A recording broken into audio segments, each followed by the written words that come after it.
channel. We're going to go ahead and start tonight's program here with a life lesson about what happens when you spend your life feeding rattlesnakes. I mean, eventually they're going to turn around and bite you, and Candace Owens is finding this out firsthand. It has been a very rough week for her, and I got breaking news for you tonight that is not going to get any better. So Candace Owens, in an outrageously feckless move, for those of you who weren't aware, she's had quite an upswing in popularity since she left the Daily Wire. Got kicked out of the Daily Wire. And she's had a very precipitous rise in popularity, especially with the election of Trump, re-election to the White House. But she's decided to double down on white supremacy. She decided to go all the way, even deeper than she has before. And lo and behold, she decided that she was going to take it upon herself to attempt to, converse with, replatform, legitimize none other than white supremacist millennial demagogue Nick Fuentes. So, because Fresh and Misfit were not silly enough, she decided she was going to try to double down on it. And man, it went bad quickly. She had an interview with him that was on her website. She didn't have that on YouTube. She put it on her website. And right after the interview was done, Nick Fuentes decided to take to the internet and let the world know exactly what he thought about Candace. This was after their interview. You are a diversity hire. You are a DEI hire. You pander. And she thinks she's some kind of boss bitch. Yeah, you're a bitch, but you didn't get that way because you're a super smart boss. You got that way because you're super bitchy black token. It is what it is. So I don't know that anyone's ever told her that, but that's the obvious. And I'm kind of done with all the Uncle Toms. In a way, I'm done with all the Uncle Toms. I'm done with Jason Whitlock. I'm done with Candace Owens. I'm done with all the Uncle Tom token blacks. You're not that smart. You're not even that conservative. You built your career on a grift that is now dead. You were hired when diversity quotas were a thing. You were hired when white guilt is a thing. I don't feel white guilt. I never have. DEI is over. So now you're done. You need. Yes, sir. Boy, he wanted to make sure that he licked the plate clean.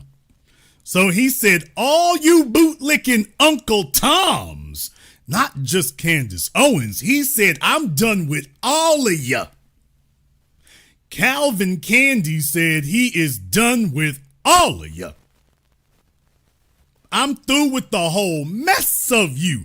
Everybody that the Black Channel and the new black media has been talking about for years and years, old white daddy or white grandson came along and said, by the way, while I'm throwing Candace overboard, let me just let you know I'm done with the rest of you too.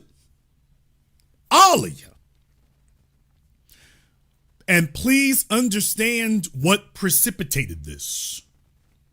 What precipitated this was Candace Owens offering Nick Fuentes, who has been deplatformed everywhere except for maybe Rumble. He's been kicked off of all of the major platforms. And Candace Owens decides, this will be the forbidden fruit. This will be an avant-garde interview. This will be rebellious. She decided she was going to have a rebellious interview, and I'll talk to the guy nobody wants to talk to. Now she don't want to talk to him anymore either. And it wasn't like in her interview she roasted him or something. It wasn't like she did that. No. He wanted to make it clear to anybody and everybody that we all know the story of the frog and the scorpion. We all know the story of the frog and the scorpion. We all know that. In the story of the frog and the scorpion, what happens? The frog attempts to give the scorpion a lift across the river. The scorpion assures the frog, I'm not going to sting you, because if I do, we both going to drown, so there's no reason you can't carry me across. The frog says, okay, that sounds like logic to me. He starts taking the scorpion across the river, and the scorpion bites him. Anyway, man, why'd you do that? Dude, it's who I am. It's what I do. I cannot define myself outside of this. This is who I am. We all know that there's another alliteration to that.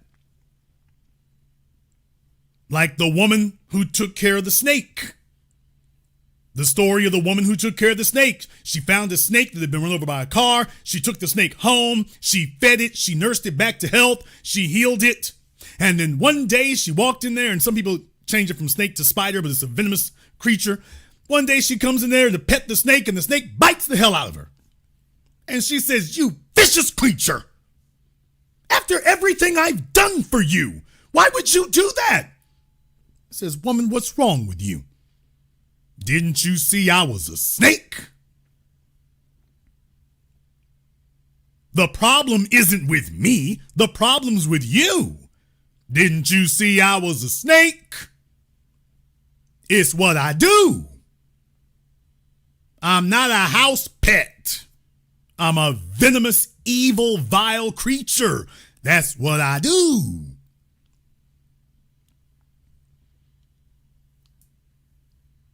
And lo and behold, Candace Owens, who has taken an affinity to petting snakes for the better part of the last decade and a half, Turning Point USA and all the PragerU alumni and all these folks that she's been sitting up here making nice with, and then she decided one day to try this, and it didn't go very well. It went disastrously.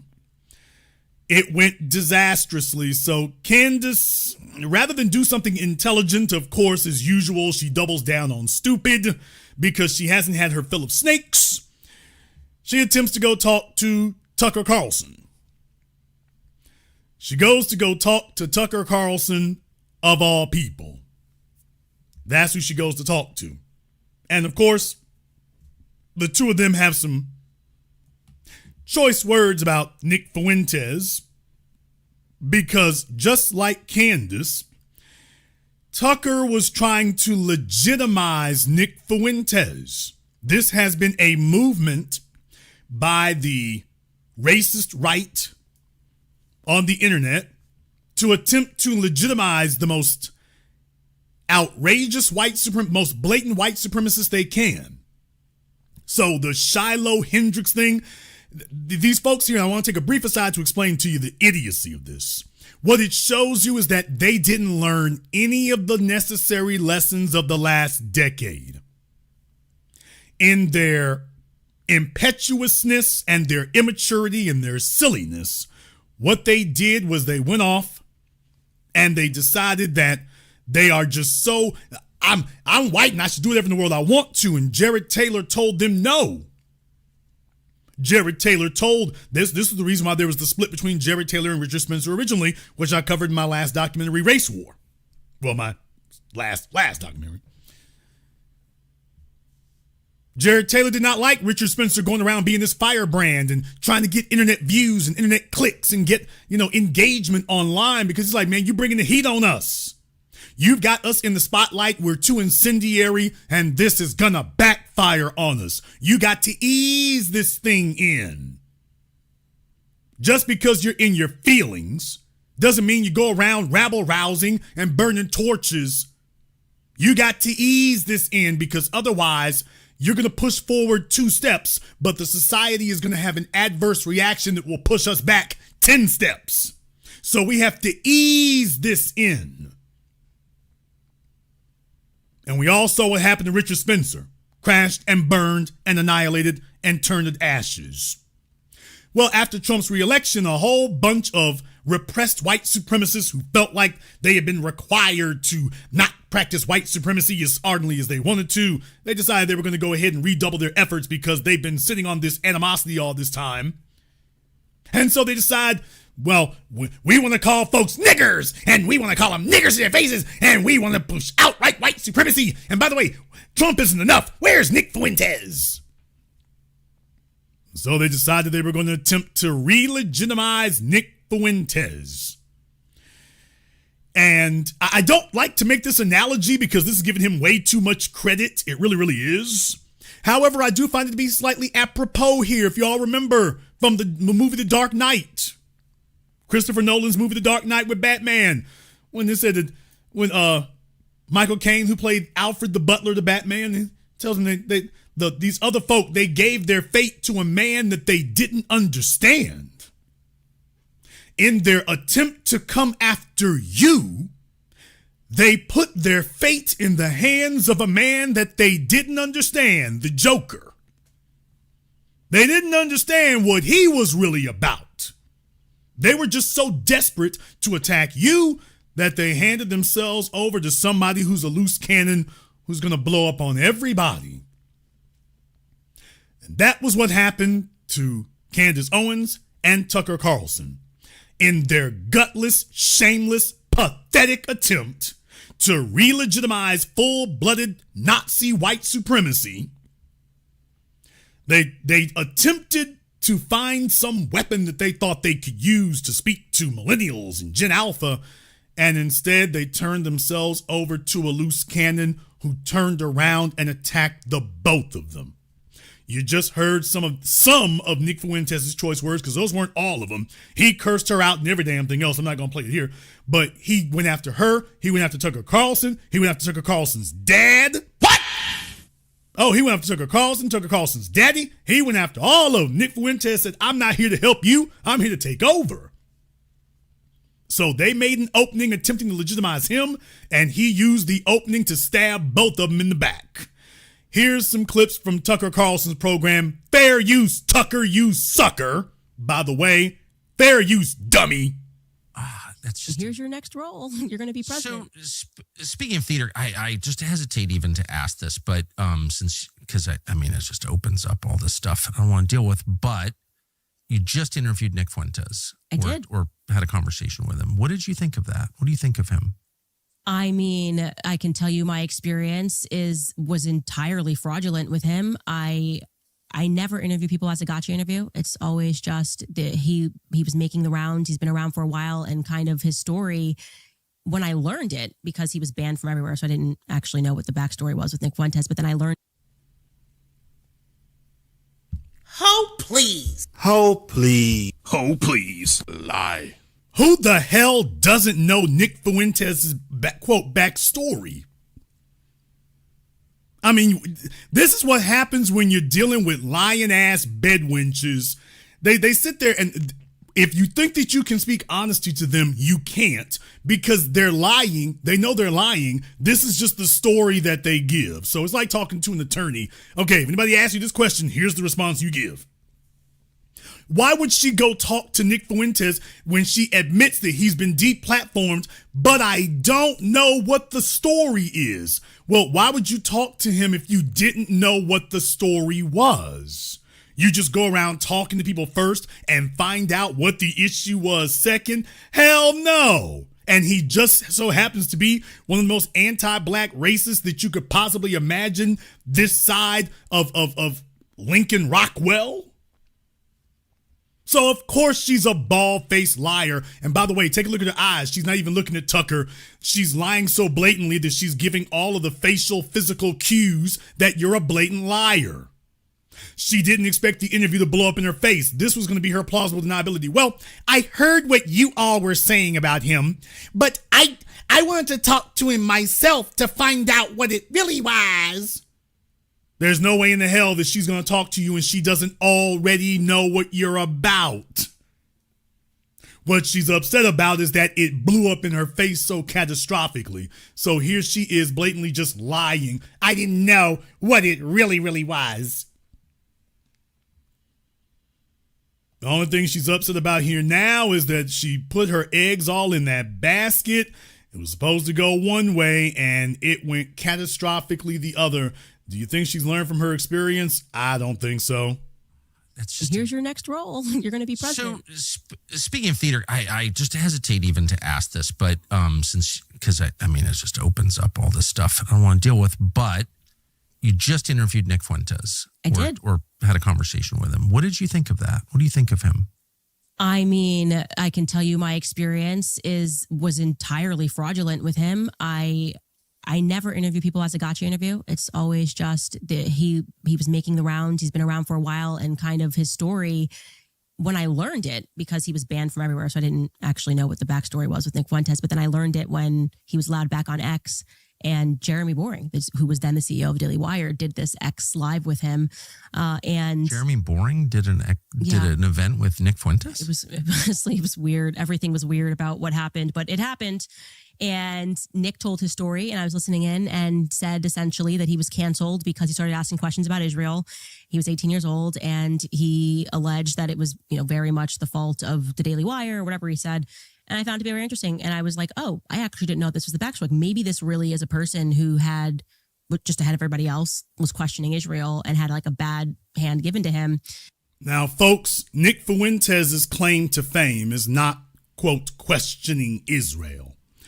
Nick Fuentes' claim to fame is saying that the Jared Taylor stuff, the Richard Spencer stuff, black people have low IQs, black people are just genetically deficient. I mean, we're genetically dominant, but simultaneously genetically deficient. Okay, make it make sense.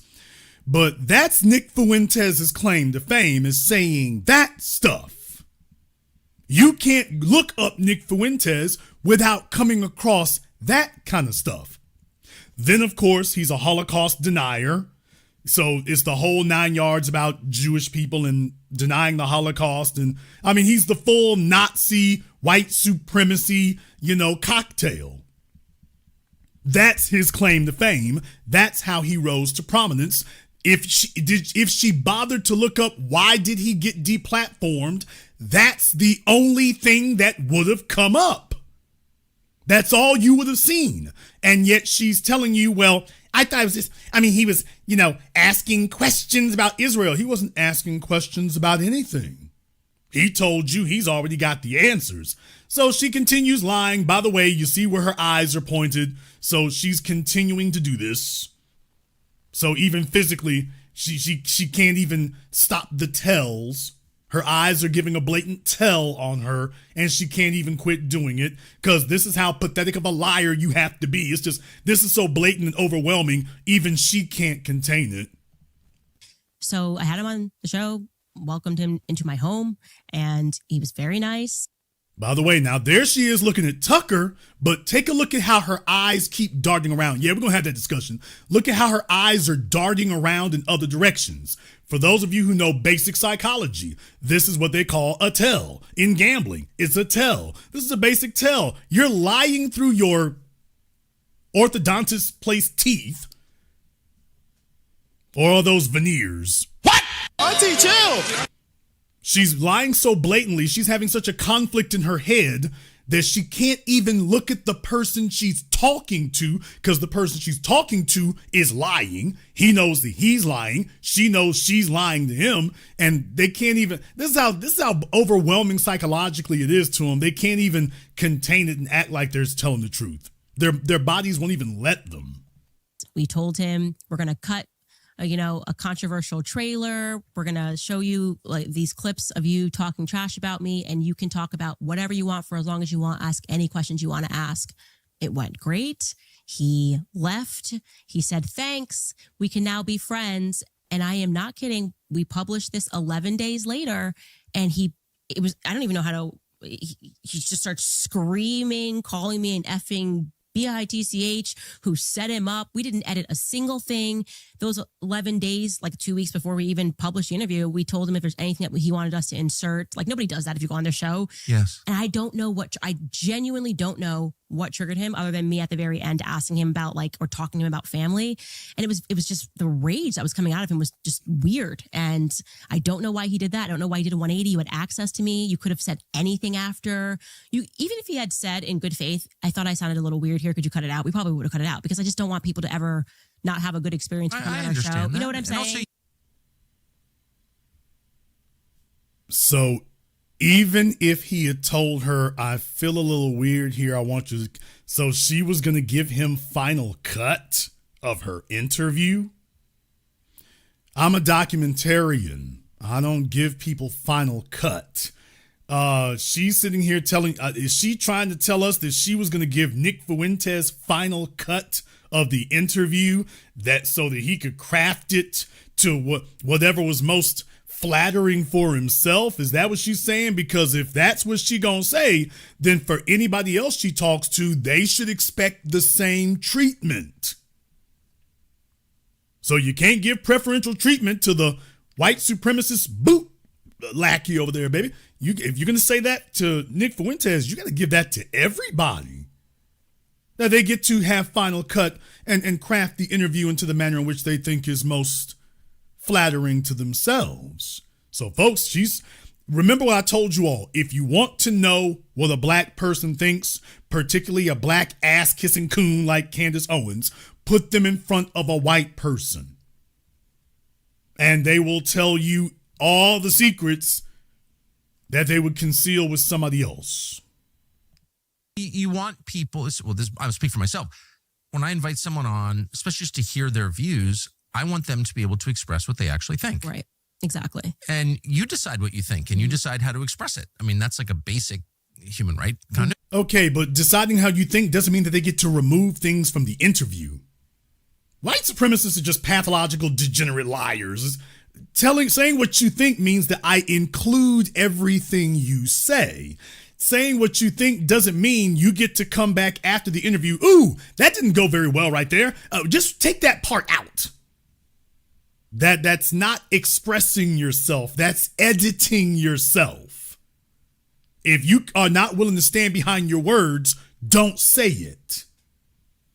So just understand, white supremacists do not believe in honesty nor decency. Tucker Carlson is proof positive of that. They believe in power. What Richard Spencer said, they believe in power. Lie, cheat, steal, kill, murder, rape, render, shortchange. Whatever you got to do. These people are the Injustice League. Yeah. And so I'm not here to trip you up into saying something you don't mean. I want to hear what you do mean. Yeah, exactly. Right? So, and he told a story. He did all of that. And apparently then, and I don't know if it was driven by insecurity. He didn't know how his followers would take the interview, but he just did a complete 180, lied to his audience, pretended that he was surprised it was behind a paywall. We spoke about him and how we were going to release it. He said, great. I mean, it's a total 180 flip. So I can now say that I didn't listen to other people say that Nick was a bad person. I didn't care about what happened when he was 18, 19, 20, 26. I sat across from a person, had a conversation with him. He behaved one way in person and then put on a show for the internet. So I actually can say my experience with Nick Fuentes is that he's a terrible person and a terrible human being, because why would you do that? There's no reason to do that. I agree. You could. Nigga, what? Nigga, what? Okay, so when Nick Fuentes was going around for the previous decade saying that black people are just genetically inferior, as if that clown can call anybody inferior for literally any reason. So when he was doing that for the previous decade, that didn't make him a bad person. You literally cannot look up Nick Fuentes without finding something heinous being said by him. Back in 2023, if you all will remember, on my other YouTube channel, The Business, when I did the program about when Just Pearly Things talked to Nick Fuentes, and she was real big for promoting her interviews, except that one. And in reality, that program was really going to be primarily about Adam 22. I've explained this before. That program I did was actually going to be primarily about Adam 22, not Pearly Things. But then I saw that she interviewed Nick Fuentes, and I said, stop the presses. This is going to the front page. As you all remember, immediately after that my expose on that completely nuclear meltdown, the internet, everybody and their mama picked it up after that. The new black media doing its job as only we can. Next thing you know, from Pierce Morgan to trigonometry to everywhere you went, Pearly Things didn't even want to speak anymore. The whole thing got shut down. Doors got closed and locked. Careers got ended. She has never recovered from that. She's never recovered from it, and she never will recover from it. You're welcome. But that was all for me just saying, by the way, Nick Fuentes. Nick Fuentes doesn't mince words. You literally can't talk to him for a full 60 seconds. He's got white supremacist Tourette's. He can't control himself. You can't talk to him for literally 60 seconds without him making some blatantly, overtly white supremacist statement. So it is physically impossible that Candace looked into Nick Fuentes for any length of time. I didn't say any real length of time, any length of time whatsoever, and didn't come across one disgusting, reprehensible white supremacist racist statement, one after another. Not minor things, not nuances. Yeah, you folks are inferior. He even said it to Candace. What? By the way, when she interviewed him, he said the same thing to her. He said it to her face. He didn't hide it. When she talked to him, he said the same thing. And now she's acting as if it was something. Oh, I didn't know that. Now he's a bad person. And by the way, she didn't say that he was a bad person for saying all this stuff to her face. She's saying he's a bad person because after the interview, he decided that it would be more beneficial for him to start a beef with her than to be friends with her. Yeah, he gets the publicity of her interviewing him, even though the interview is not going to be on YouTube, it's going to be on her website. But it would be more beneficial. She's like, baby, I can get more benefit and more publicity starting a beef with you than making nice with you. So I can actually get more attention for that. And it worked. Now she's upset about that part. The snake that you were trying to pet was more slick and more sly than you. And he found that there was more money to be made on your blood than there was on your brotherhood. To come back onto the show, you could have had beginning of us discussing various topics. I think in many ways, whatever happened to him was when he was 18 may have stunted his growth, meaning that he now is responding to the internet, which is filled with people that don't even use their real names. Right? So really, truly, the irony of it all is you could just be like the IDF soldiers just pretending to be his supporters, just getting him to say whatever you want because he's going to do whatever you say. But it was strange. It was totally strange. It made no sense. And Does he have a family or a normal?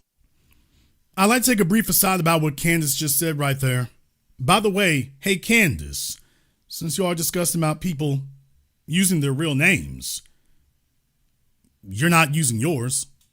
What? Damn! I mean, I just like to remind you all, Mrs. Tradcon, traditional Tradcon wife, isn't she married? Isn't Candace Owens married? Mrs. Traditional Conservative Tradcon 5-star Betty Crocker just wrote a book literally titled Make Him a Sandwich. She's not even using her husband's name. By the way, Nick Fuentes caught on to that too. But she doesn't even use her husband's name. So much for these Tradcon wives here, huh? To be his supporters, just getting him to say whatever you want because he's going to do whatever you say. But it was strange. It was totally strange. It made no sense. And Does he have a family or a normal life? I asked him about that. He said, yeah, he comes from a 2-parent household. That's what he told me. No. Does he have his own family? Does he? No, he's not married. And I just offered to him, I was like, yeah, no, I think these are things that you learn when you're married. And he just was vicious about it. And, about women. Well, actually, she was rather lecturing and condescending. She didn't just say that. She just said, there's things you miss. She did the Ben Shapiro, Matt Walsh thing that being married with children makes you better and smarter and more cultured and more in touch than people who are single without children, and which is complete nonsense. You take a look at how many kids are screwed up out here in 2-parent homes. I'll let that speak for itself today. It's no longer the bellwether of solid integrity it used to be. So she's actually being disingenuous here again. I'm just giving you a brief aside to that. And don't tell me what to do or whatever it was. And it was very performative. Like I said the exact same thing to Andrew Tate months earlier. I had him and I said, you should get married. Here's why. And of course, Andrew Tate did not react like that. He told me what his hangups were about marriage. It was just a part of two people communicating on a show. But for whatever reason, he saw this as like an attack, even though. Interesting. Yeah, it was weird. It was That's totally a weird. Tender spot. Well, okay. Has it occurred to you that, and I just want to say, I haven't watched a lot of Nick Fuentes in my life at all. But what I've seen, the guy's very talented. Like just as a well, let me just say this. As someone who's talked to cameras his whole life, it is very hard to sit and just like riff for 20 minutes. And I think it's an amazing skill, and he has that skill. But I also have noticed that his targets are all people who are sincere, non-crazy, non-hateful opponents of neocon politics. Right.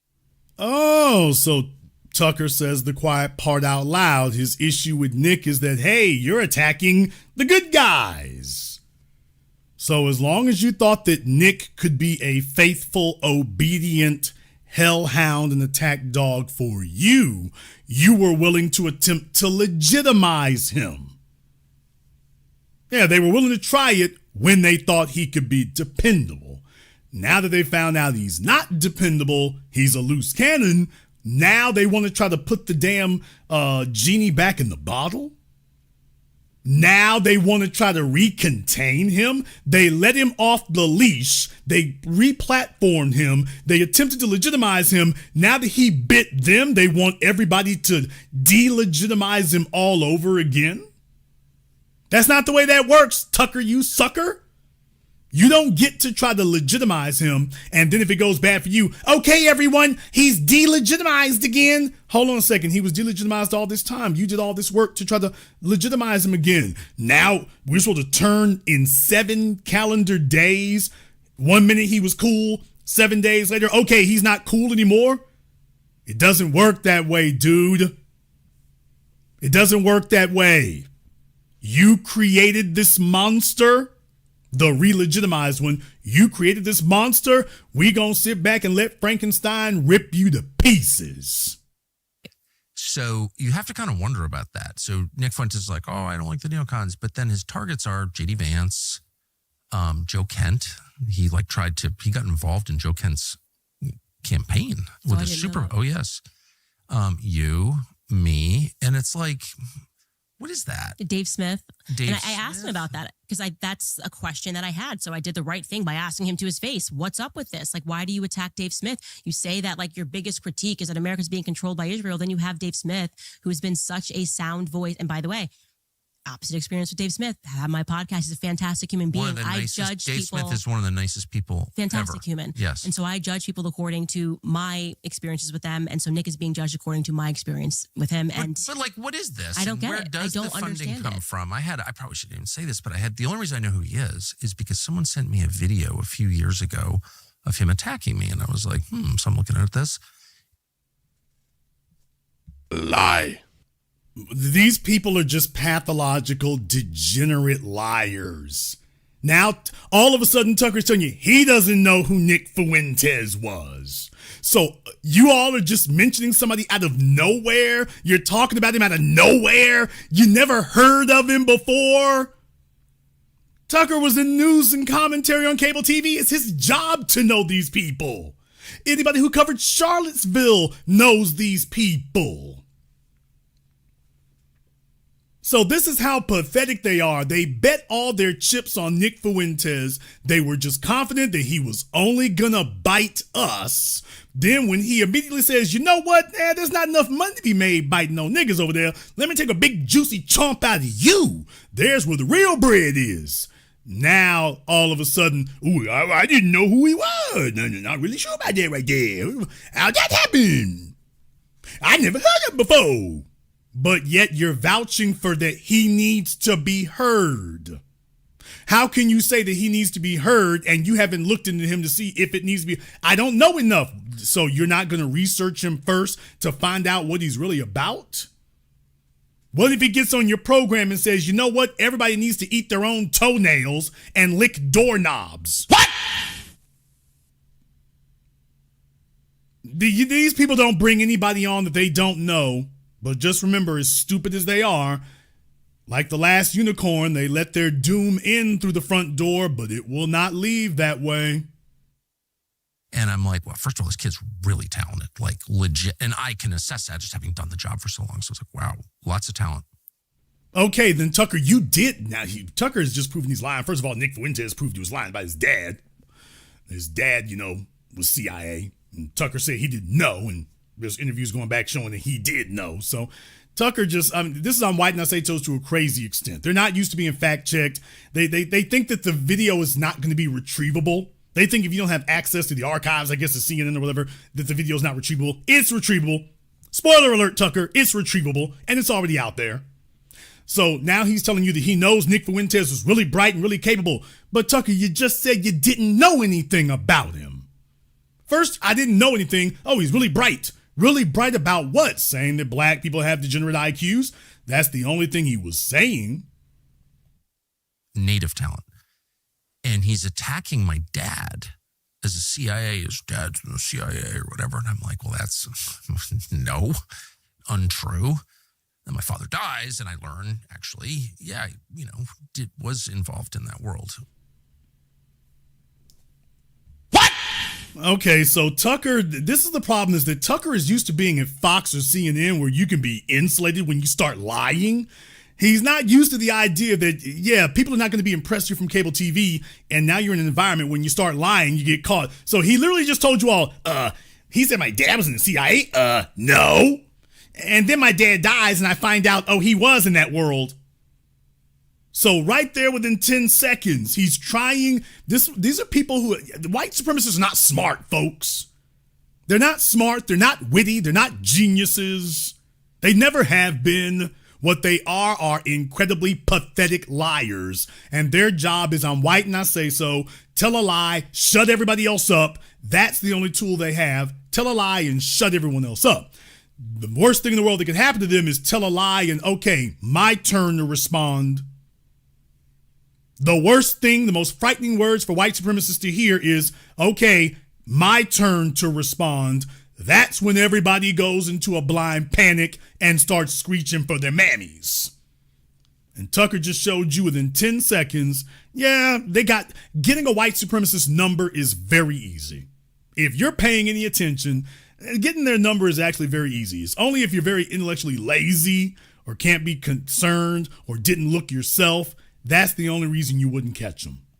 I was completely shocked by it. So no one has to believe me, but that's just a fact. Right. This was in March of this year.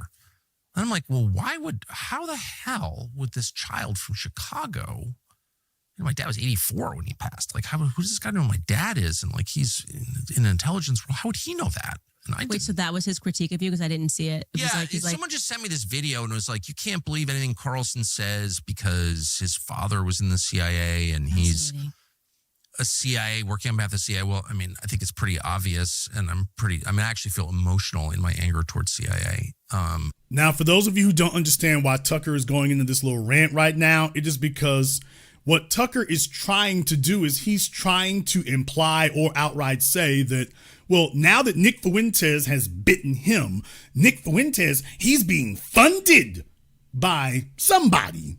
We don't know who it is, but who is it who's funding him? And he comes out of nowhere. He's digging up information. Well, Tucker, you went to go find him and dig him up. He was good enough for you to talk to.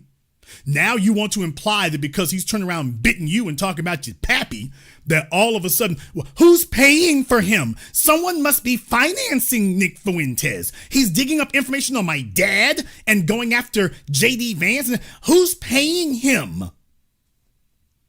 It can't just be that all of you white supremacists are low down, dirty, belly crawling, dirt eating snakes. It can't just be that. Tucker, why can't it just be that all you white supremacists are low down, slimy, greasy, degenerate, disgusting vermin? Why can't that be the answer? It can't be that one, Tucker? Why not? That actually is Occam's razor. That's actually the simplest answer that requires the fewest assumptions. That one actually fits everything. You're all just degenerate dogs and snakes. All of you are worms and vermin. All of you. And this is what you do. And you underestimated him. You figured he's a fellow white man. That was your fatal assumption. You thought he was a fellow white man.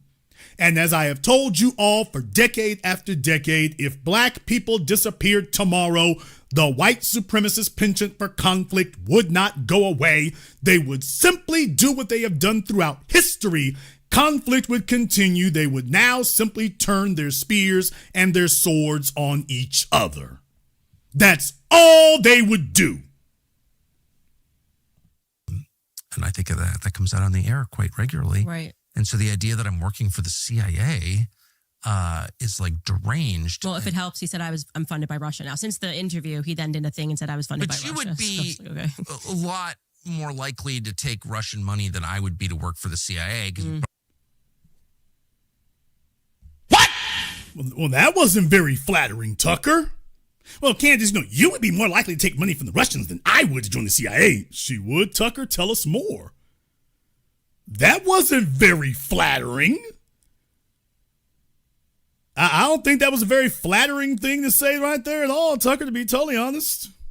And so the idea that I'm working for the CIA is like deranged. Well, if it helps, he said I'm funded by Russia now. Since the interview, he then did a thing and said I was funded by Russia. But you would be okay.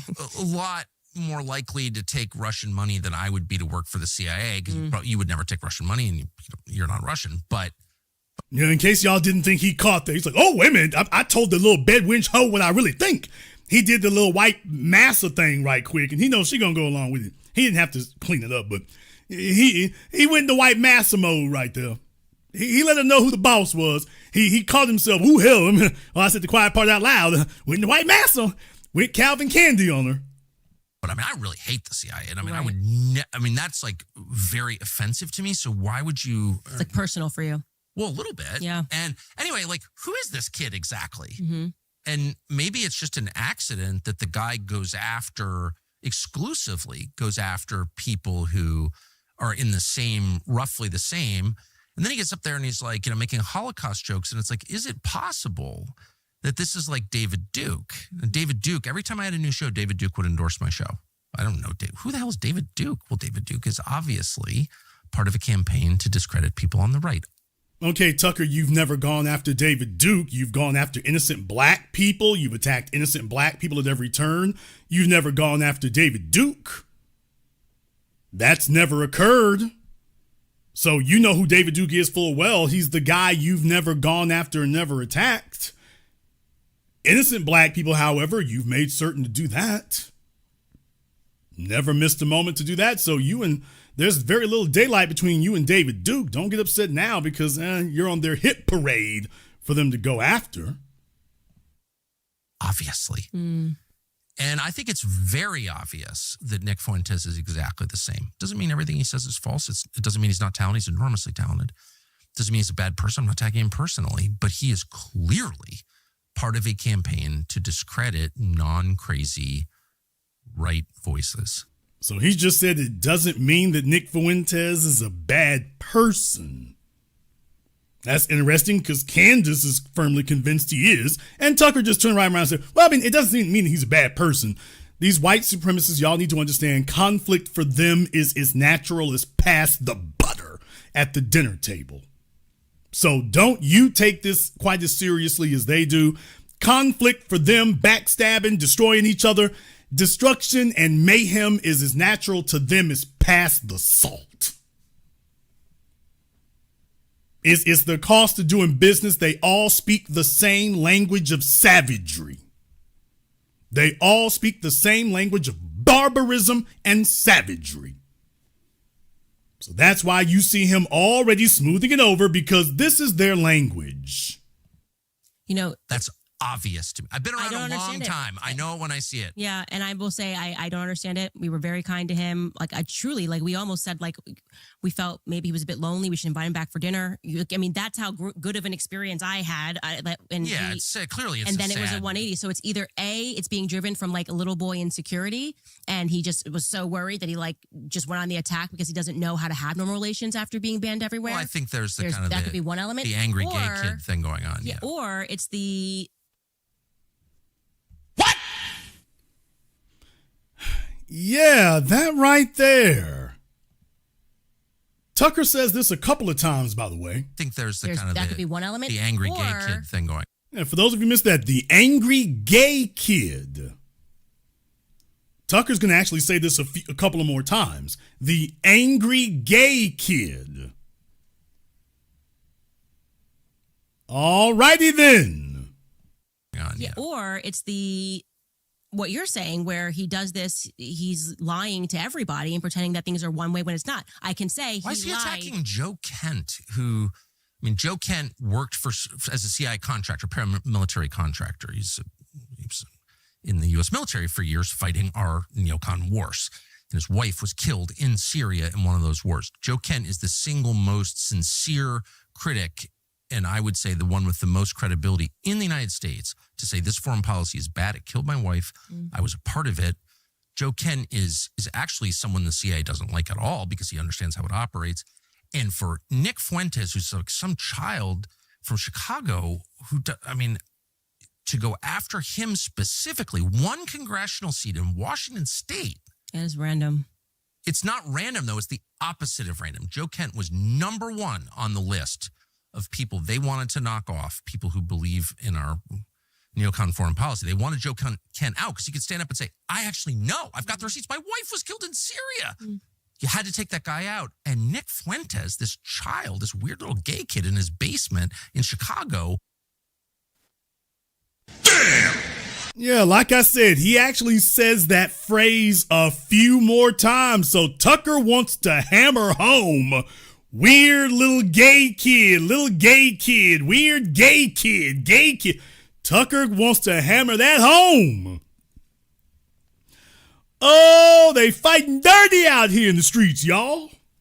They fighting dirty out here in the Mayo streets.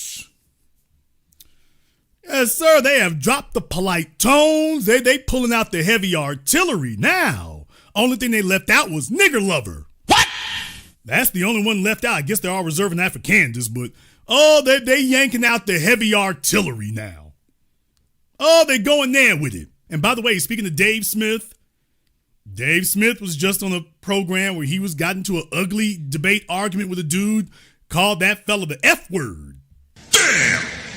The F word for gay.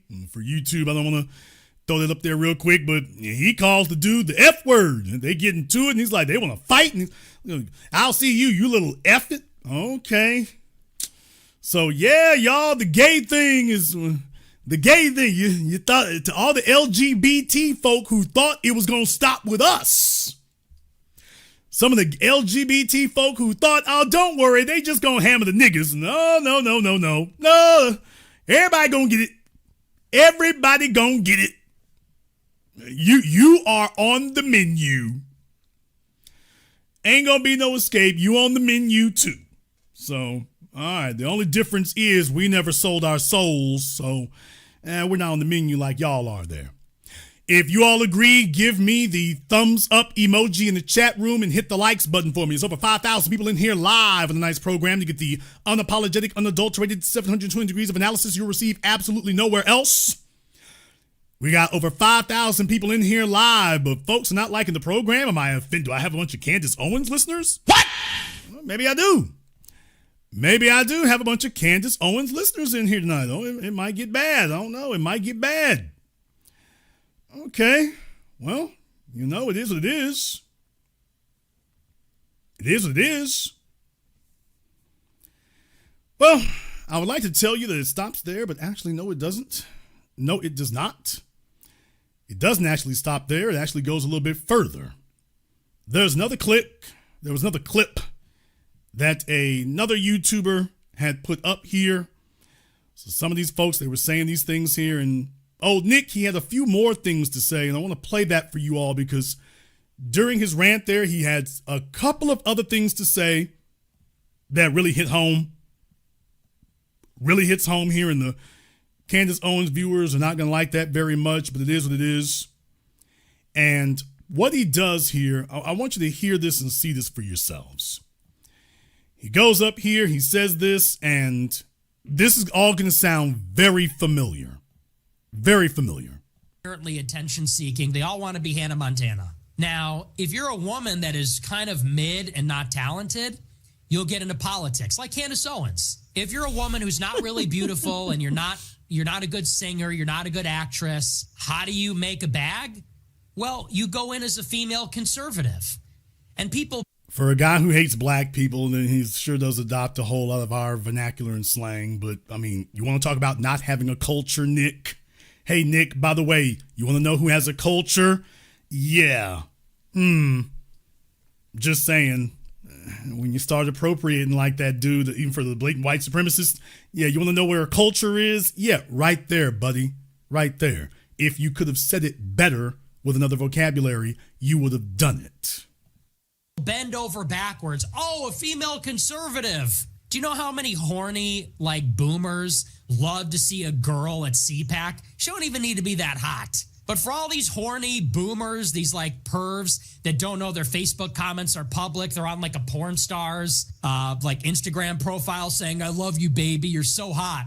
You're so sexy, baby. Can I spoil you? You know, all these boomers that don't even know that their Instagram and Facebook public comments are public, they want to see like a blonde girl. Well, what do you think? And hey, if you don't believe me, what do you think was the idea behind Fox News? Roger Ailes made Fox News what it is today because he brought on the Sean Hannitys, the Bill O'Reillys, but also a bunch of beautiful blonde female presenters. Am I wrong about that?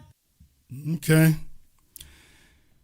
Did we not tell you here in the new black media the whole time, from the Kirstie Alleys, all these old Hollywood used to be blonde bombshells, brunette bombshells, the Sarah Palins?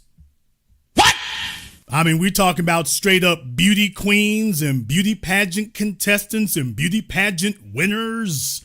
If your Olympic career crashes and burns, if your beauty pageant career is over, if you couldn't quite make it in Hollywood where you really have to be good looking and glamorous, if you don't quite rate there, there's another circle of dudes whose standards are way lower for gorgeous. Their standards for what constitutes gorgeous is way lower. So he is just straight swinging on Candace now. He's saying, yeah, damn all the nice, polite tones. She's not very good looking. They're really mid, but the fellas in politics are easily impressed. In the entertainment business, she's not impressive. But to the generic dude on the internet, she's not mid anymore while she's at the top of the food chain. And these the Bill O'Reillys, but also a bunch of beautiful blonde female presenters. Am I wrong about that? Nope. You can call me an asshole. You can call me a sexist pig. I've been called that before. But am I wrong? That's the model. He built a media empire on that principle. Beautiful blonde presenters. And the same is true of all these outlets. Brett Cooper, Allie Stuckey. I mean, you name it. They bring in like a hot girl. They don't even need to be that hot. But so I think you all know in the internet age, you can see the strategy that Nick is using. He's been on the outside. He's been banned everywhere. Now that they opened the door just to crack, he's doing what you've seen in rap music, in heavy metal music, in the WWE. He's picking a fight with everybody. He's starting a beef with everyone. He's just going at everybody because he knows by just flooding the zone and spraying everyone, that's how you get attention on yourself. So he's just going after everybody. He's flaming everyone. He's roasting everybody across the board. And that's how you get attention on yourself. You've seen this mechanism in politics. You've seen it in music. You've seen it in promotion. If you've seen it in professional wrestling. If you can't be a babyface, be a heel. If you cannot be the star babyface, be the number one heel. So you see it's gone way beyond Candace and stuff. So this is his little marketing angle for himself. They opened the door and he's just like, okay, screw it. I'm going at all of y'all heifers. I'm going at all of you. But women want the attention. And if they're not like a 10 out of 10, if they're not a great actress, then they do politics because that is where the horny boomers are really going to lower their standards. You know, so if you can't make it in Hollywood, if you can't make it in the music industry in Nashville, well, you can always make it as like a trad girl influencer, like Lauren Southern. Lauren Southern's another one. She's cute. Oh, she was cute when she was younger. And she had a little cute look going on. And she was a little, you know, she put on her little military helmet. Look at me, I'm in my pigtails and my military helmet. But she's an idiot. Now, I want to remind people of something here. I want to remind you of something that I said over a decade ago. I want to remind you of that. I want you to understand that when I warned white women over a decade ago that when they were sitting there clapping and cheering George Zimmerman murdering a black child named Trayvon Martin, when they were doing that, I warned you, I warned them then that these folks, I said, y'all are sitting up here egging them on for harming black people, but what you have forgotten is that the first slaves of European men were not people of African descent. The first legal slaves of European men, the first people recognized among them as property, were their own females. I didn't say their own women, their own females. The females were always considered the property. And it was from there, going after the weakest in their own society, that they expanded that ideology even further as their rationale for brutality and barbarism to others. And you thought that you were going to enable them. You thought that you were going to enable them to come after us, and that rah, rah, sis, boom, bah, egged them on. And I said all the way back in 2012, 2013, the night that George Zimmerman was acquitted for the murder of Trayvon Martin, when I said this is going to come back to bite you. And it will not be 50 or 80 years later. And that is why I've been reminding you all that bundled along with Donald Trump has been a push that, and by the way, put them niggas back in line. Yay! No more affirmative action. Yay! No more quotas and set-asides. Right! Death to DEI. You got it! And now you've got a bunch of them going around saying, by the way, the biggest, I'm talking about white dudes, Asmund Gold and a bunch of them are saying, but by the way, the biggest beneficiaries of affirmative action and DEI are white women. What? Oh, that's what they're all saying now. What we've been saying since day one. Now your white YouTubers and white outlets are saying, oh yeah, by the way, we know the biggest beneficiaries of, quote, DEI benefits are white women. Yeah, cut that thing off. They know exactly who they're going after. They laid the bricks and the foundation years and years ago. I called it back then to say, now you know how this is going to end, don't you? You think you're setting them up to come after us? No. Getting you back in line is their bigger target, because you see, we're black. We don't have any privileges. Our constitutional rights were already nullified. Even with 3 constitutional amendments, our rights are still not recognized to this very day. But as white women, you have a privileged position, a position that some of you have been using to undermine the white, quote, patriarchy. And he ain't gonna have that. So eventually he's gonna turn this ocean liner around. Eventually he's gonna start turning it around. And when he does, he's going to aim it at you. When he does, he's going to aim it at you, is what he's going to do. It's going to be that.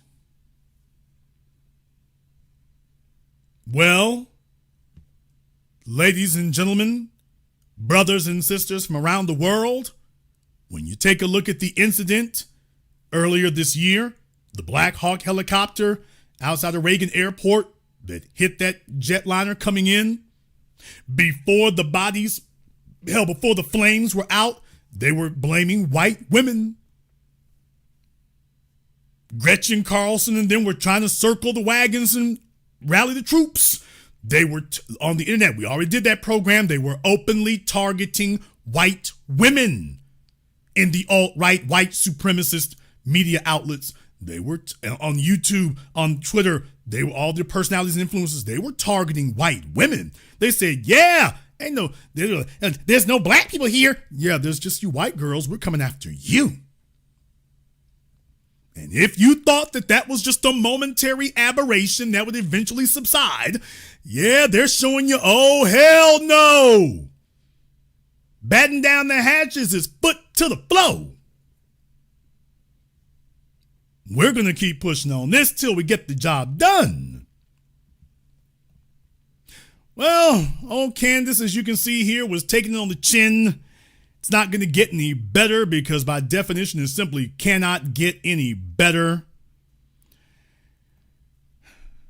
There was another YouTuber here, Secular Talk. There's another YouTuber named Secular Talk, and he had some information here I want to go ahead and share with you all about this because this is the aftermath of it after Tucker Carlson and Candace Owens did their talk on Nick Fuentes here, which you all heard and you saw how things went there. There's another YouTuber that Nick Fuentes made his response. Nick Fuentes made his response to it. He wanted to let you know what he thinks about it, what he came away with. And it's a little bit of a clip to play here. But I want you to listen to it because I think there's going to be a lot for you. It's going to set up a bigger thing here, including the breaking news that I want to give you all here in just a few moments. So stick around. We got a few pieces I need to put together for you. I wasn't born with a silver spoon in my mouth. Tucker Carlson says, I have so many trust funds, I never have to work. Tucker went to a $45,000 per year private high school, then a $45,000 per year selective Ivy League school in New England. By the way, take a look at how Nick is dressed here. Take a look at how Nick is dressed. So you want to talk about blatant politics? Take a look at how he's dressed here. Tucker Carlson's daddy was a Reagan appointee. And then, after years of bragging about being an elite, bragging about being so out of touch and so rich, now he's going to be the spokesperson for all the white people. Now he's going to roll up his sleeves. I just like to hunt and fish in my log cabin. I care about Klarna and credit card debt. But then when it comes to me, I'm one of the real disaffected white people. You want to talk about me and them? I am them. He says Nick Fuentes is leading all of the disaffected young white men. I am a disaffected young white man. I was a precocious, intelligent, young white college student who went to Boston University, who was pro-Trump and red-pilled by Trump and animated by Trump's message of America first. And I asked questions about Israel, and I was punished for it. I did it years before Tucker Carlson started talking about Israel last year.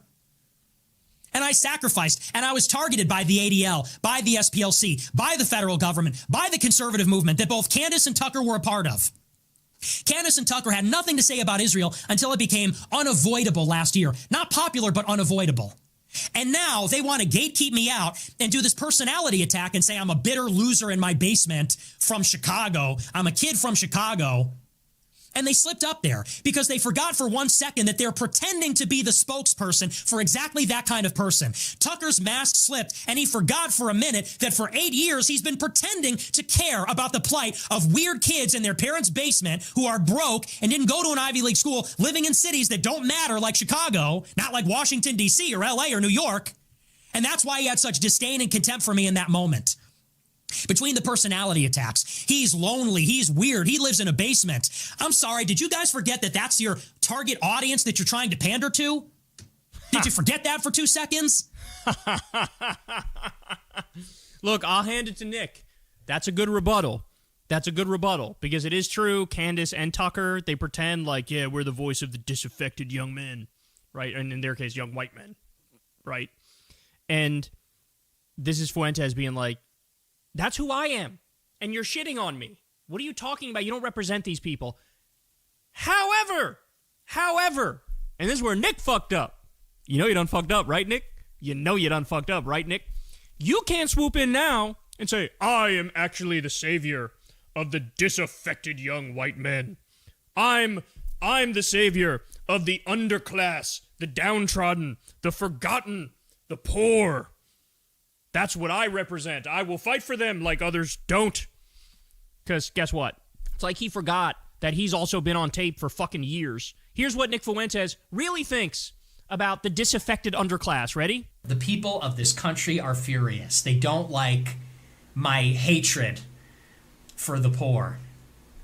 They don't like that, and I don't know why. I don't get it.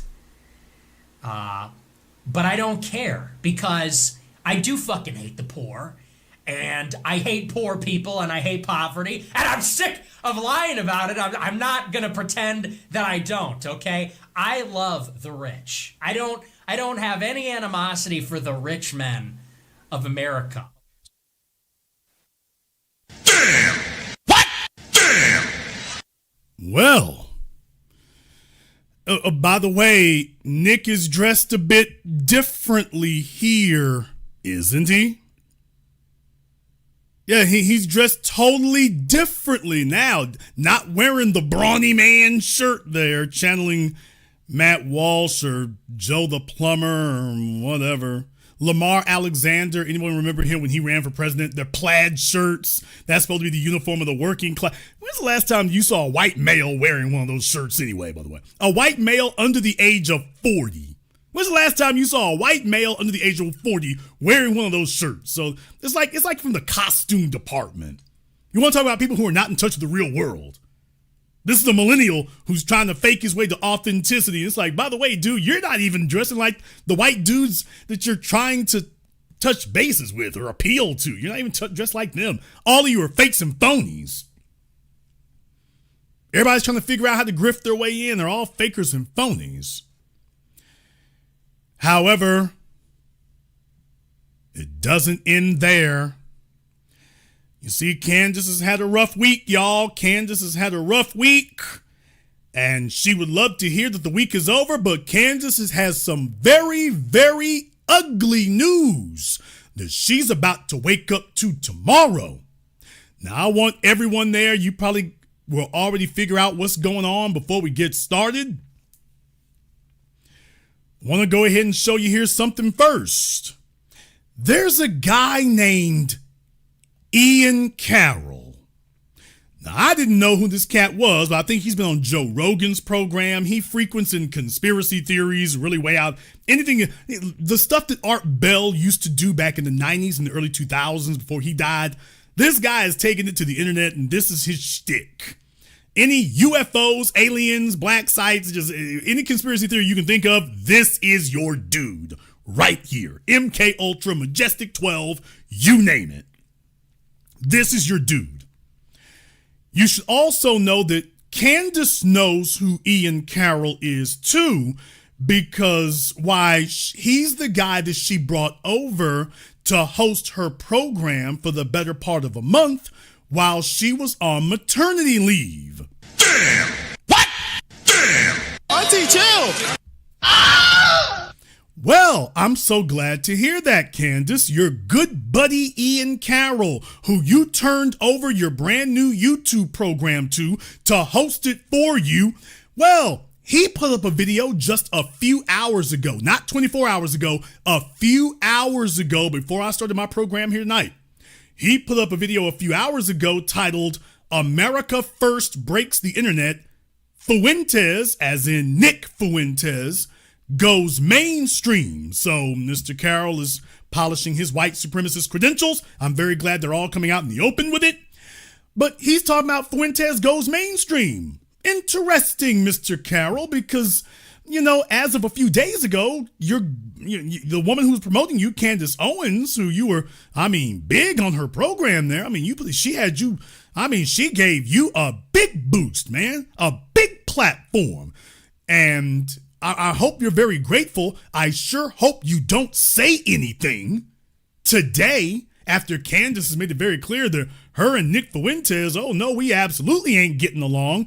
I certainly hope that you don't say anything that stabs your good buddy Candace Owens in the back after she gave you a platform, gave you a boost, let you take over her show during her being in her hottest period. I sure hope you don't do that, Ian. Because that would be, I don't know, very backstabby. Some people would say white supremacist of you. I'm sure that's not going to occur. Who knows?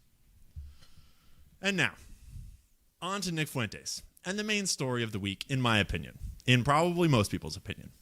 What started out as an unforced error by Tucker Carlson, has ballooned into what feels like a turning point in right-wing American politics this last week. It started a week prior when Tucker interviewed Candace on his show, and they both attacked Nick Fuentes openly and called him sort of a controlled opposition, bad faith actor. Damn! Oh, well, so much for that. You heard him with your own ears when they both attacked him. Oh, man, Candace, I'm doing this right now to preserve this because, baby, are you going to have to go back and sanitize this archive? Oh, this got real damn awkward real damn quick, didn't it, Candace? Brothers and sisters from around the world, when bedwinching goes bad. And deal with it, nigga. Oh, man, this is what happens when cooning goes bad. Oh, you figured that Ian was cool because he was white and probably told you about how much he didn't like niggas. And of course, that's not you. So you thought everything was cool because Ian was white. And you thought that white men love you. But she really did believe all those hearts and likes that she gets on Twitter and on YouTube. She really does believe that white men love her. She really does think that. Talk about stupid and gullible. So, yeah, baby, you spent all this time boosting Ian. You let him take on your platform for over a month. You made him the man. He was in charge of what you were doing. And he was just like, hold still here. Let me go ahead and sharpen this knife so I can slide it up between them ribs. As an unforced error by Tucker Carlson, has ballooned into what feels like a turning point in right-wing American politics this last week. It started a week prior when Tucker interviewed Candace on his show, and they both attacked Nick Fuentes openly and called him sort of a controlled opposition, bad faith actor who is presumably here to delegitimize like sane voices. Nick fired back a week ago, publishing last week's Friday stream all about Tucker Carlson's history and his father's history, and it went super viral. I think that the best way to summarize it is just to watch this Studio Ghibli edit that presumably a fan made of the exchange. You just interviewed Nick Fuentes. I did. Or had a conversation with him. What did you think of that? What do you think of him? Now, by the way, Candace's skin tone her complexion is not that damn light. So whoever did this, this is a white supremacist mindset here. Candace Owens' complexion is not this white. I did. This is not Candace Owens. Whoever did whatever AI program they used, because it was not the Studio Ghibli, the anime company. But yeah, whoever did this, all right, guys, get outdoors, put down the reefer. I had a conversation with him. What did you think of that? What do you think of him? My experience with Nick Fuentes is that he's a terrible person and a terrible human being. But he is clearly part of a campaign to discredit non-crazy right voices. I can confirm he's dishonest. This child, this weird little gay kid in his basement in Chicago, young white men who've been totally cut out of our economy. I mean, they really are the victims, and they're desperate, and no one. They are the victims, and they're desperate. I can confirm he's I'm backing this up because I wanted to show you all. This is Ian Carroll. Hey, Candace, this your mans. Hey, Candace, is this your mans? Because, y'all, this is Sunday. She probably doesn't even know about this yet. That's why I'm telling you it's breaking news. This has only been a few hours ago. Her buddy Ian Carroll on a Sunday decides to upload this video where he says, yeah, Candace, since you're no longer useful, he feels like he's got a good enough launch of his own. And let me go ahead and slide this shiv up between them ribs. Let me slide this shank up between them ribs right quick. So it's your man giving it to you. Wasn't a single black person involved, Candace. Let this be a lesson to every coon, tether, buck dance, ass kissing, sellout, wherever in society or geography you may be. This idea that you're going to make some inroads outside of black society because you were the little awkward kid in school and you just never really got over it. Okay, grow the hell up. because there were no black people involved in this takedown of Candace Owens. And for everybody who thought that she was free and clear after the Daily Wire last year, because I told you then, I've been reminding you about the Rabbi Shmuley situation. That the white men are like, you're useful for a bit, but they are chomping at the bit to toss you overboard. They are not the least bit interested in empowering your black ass. Their power is for them and them alone. You will not even be a useful lackey. Because if you are willing to be a gutless, backstabbing, two-faced, toady traitor against your own race, there's no way in the hell that white supremacist race warriors would ever trust you. They trust me. They respect me. I stand by my people regardless. Now, that's a person they can trust and respect. Even if they don't like him, they can trust him and respect him. They take a look at Candace, baby. If you would sell out black society, you'll sell out anybody. And that's why Nick Fuentes started with, you're a token DEI bootlick. He's like, we don't trust you. You turned on black folk because you thought white people were going to give you a payout. We damn sure don't trust you over here in white supremacist land. And now the bill is coming due. And it's your mans did this to you, Candace. When she gets up tomorrow, it's going to be ugly, y'all. Assuming that people have not already let her know. By the way, your man Ian Carroll has done got you. Oh, it's going to be real damn awkward over here on her YouTube page, y'all. It's about to get real damn awkward. Ian done slid the shiv, and he's all over her page. Talk up, oh, the disrespect. Oh, the guile. Oh, the betrayal. I can't channel my inner Terry Crews, but oh, the betrayal, the deceit, the treachery. All over your damn YouTube. Y'all thought Freddie Gibbs and Benny the Butcher was bad. What? Oh, man, y'all thought that was awkward. Y'all thought that was weird. Oh, man. You thought the Drake Rick Ross situation was awkward. No, half your damn catalog, you got to toss it out. Oh, you thought it was bad then. Just think about this one for a moment. Then, of course, it begs the natural question here. Whose side do you take? Oh, whose side do you take? Because in reality, this is an all villains cast. Let me be absolutely unambiguous about this. There are no heroes in this story. This is an all villains cast. These are all villains. They're all bad guys. There are no heroes here. It's villains getting down like villains get down. It is evil being evil. And if you stick them alone by themselves, they start being evil with each other. When Donald Trump was reelected in 2024, I did 2 programs telling everybody exactly what it was going to be.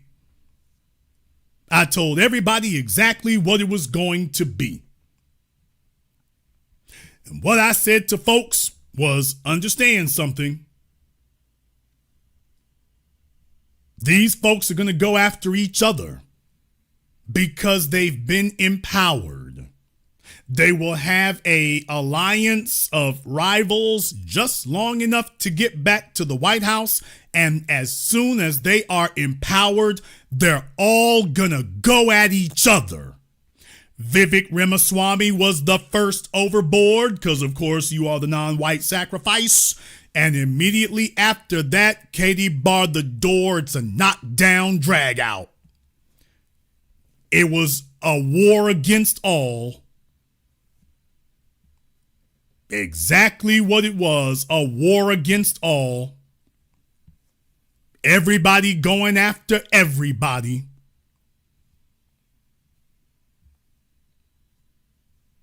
And Candace figured that she had staked out a claim for herself that she has survived the Daily Wire implosion, and she thought that as long as she doesn't talk against us, she'll be okay. That as long as she talks on the positive, she'll be all right, baby. They've been waiting for a minute to get you to. You may be the last one on their list, but you're still on the list. That's the fallacy of the black bootlick. The black ass kisser who thinks that they're going to side with the white supremacists do not understand. You think you're making yourself last on the list, but you're still on the list is the problem. You're still on the list. And now that it's clear that you are still on the list, it's going to get rough. It's going to get rough.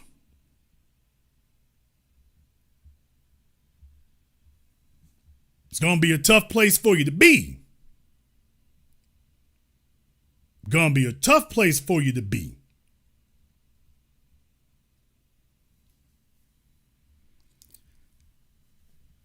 Yes, sir. Some folks out there not liking it. One of the things they will not like is us acknowledging it and taking a look at it here, because they're perfectly fine so long as we are not consolidating. And once we start studying it, it gets bad for them. Now, I'd like to send my next little comments here to Candace Owens herself. Oh, Candace. Candace married a rich white man from Britain. But I've been saying this for the longest on my other YouTube channel, that Candace Owens is one of these hardcore feminists her damn self, trying to present as if she isn't. Candace Owens wants to outlaw pornography because she believes that men should only have the options among the females around them, and that pornography prevents men from settling for the options that are around them. So you want to talk about folks who want to control people's behavior? Oh, Candace Owens would love to control your behavior as much as anybody else. She would like to control what you can see and what you can do just as much as anyone else. Don't believe me? Look it up for yourselves. She said it. She said it.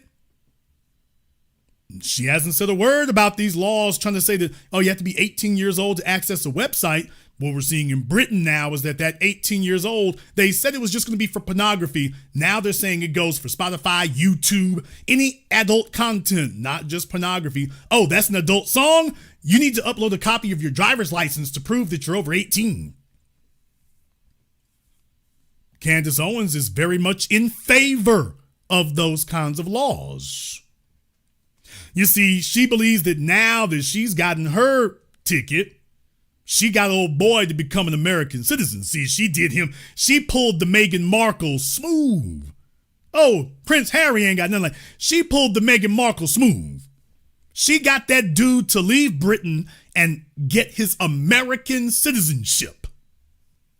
Which means that when she got 3 or 4 kids with him now. Damn!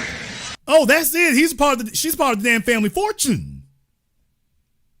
That's it. She's in on both sides. She's in legally, matrimonially, genetically with the children. Oh, that's it. She did the female praying mantis thing. She got all of her tentacles around him. And now that she's basically locked down the family fortune, hell, she's got the damn president of France suing her. And she's like, I ain't worried. I'm married to a rich white man. I'm cool. Can't nobody break me. I'm good. Or at least you tell yourself you are. At least you tell yourself you are, because you see, you are still in a system of white supremacy. And I would not be the least bit surprised if before it's over, they got one more trick to tell you. So we'll see how this goes. But very clearly, she's tried to prepare a soft place for her to land, since she doesn't have a people to fall back on.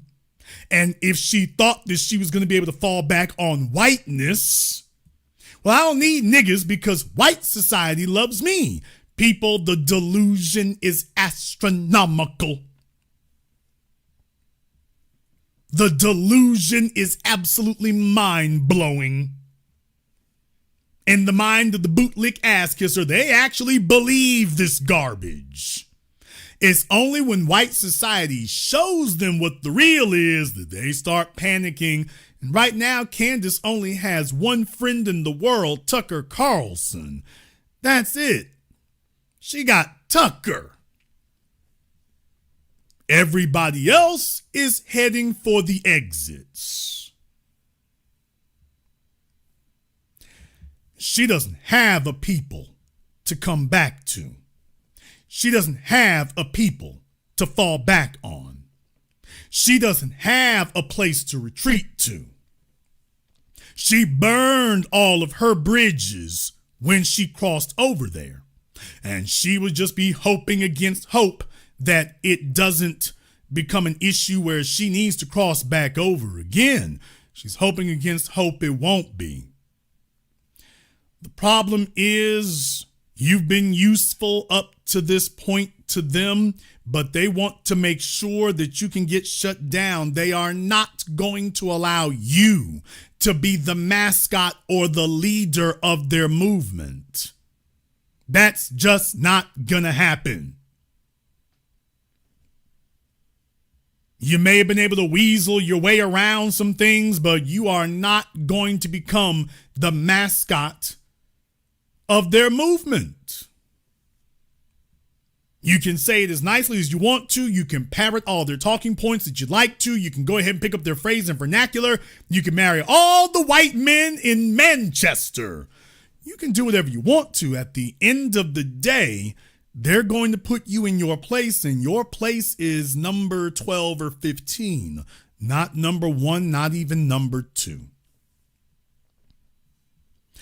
You see, the problem for you, Candace, is that you've gotten influential enough that you're actually able to take down white men.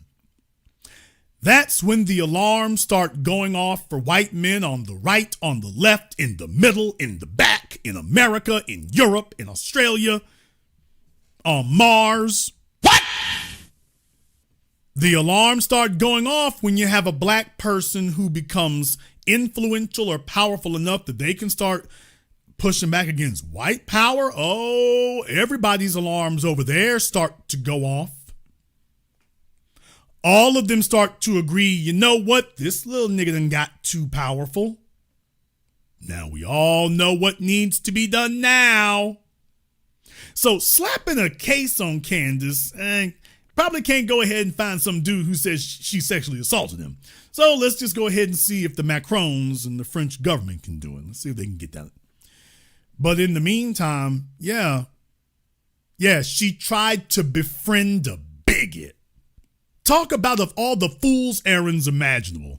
She attempted to befriend a bigot. Do you realize how low in your life you have to be that instead of you saying to black folk you were wrong and stupid and this, that, and the other, you're just going to say, all right, forget it. I'm on the road to hell. Bring on Nick Fuentes. And to think that that was going to turn out well. What kind of whacked out, brain dead psycho idiot thinks that trying to schmooze up to Nick Fuentes is going to turn out good?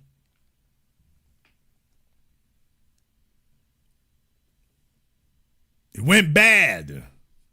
It went all the way bad in just one calendar week, and she's going to wake up tomorrow morning to a whole new pile of trouble. Maybe I should have a poll on the page right now to decide how many of y'all think she's going to scrub Ian from her YouTube page. Damn! I mean, does she keep him up there? I mean, now that Ian has gotten up on a Sunday and decided, let me go ahead and shank you in the back 3-4 times.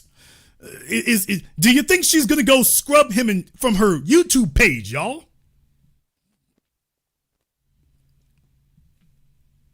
I'm wondering. I might need to put up a poll to see what you all think here, but yeah, this is awkward as hell. Does she leave him on her page and continue to let him get publicity and shine? Or does she scrub him from her page? What is a coonin' bedwench to do? What is she to do? Life is weird, life is awkward, life is tough. man.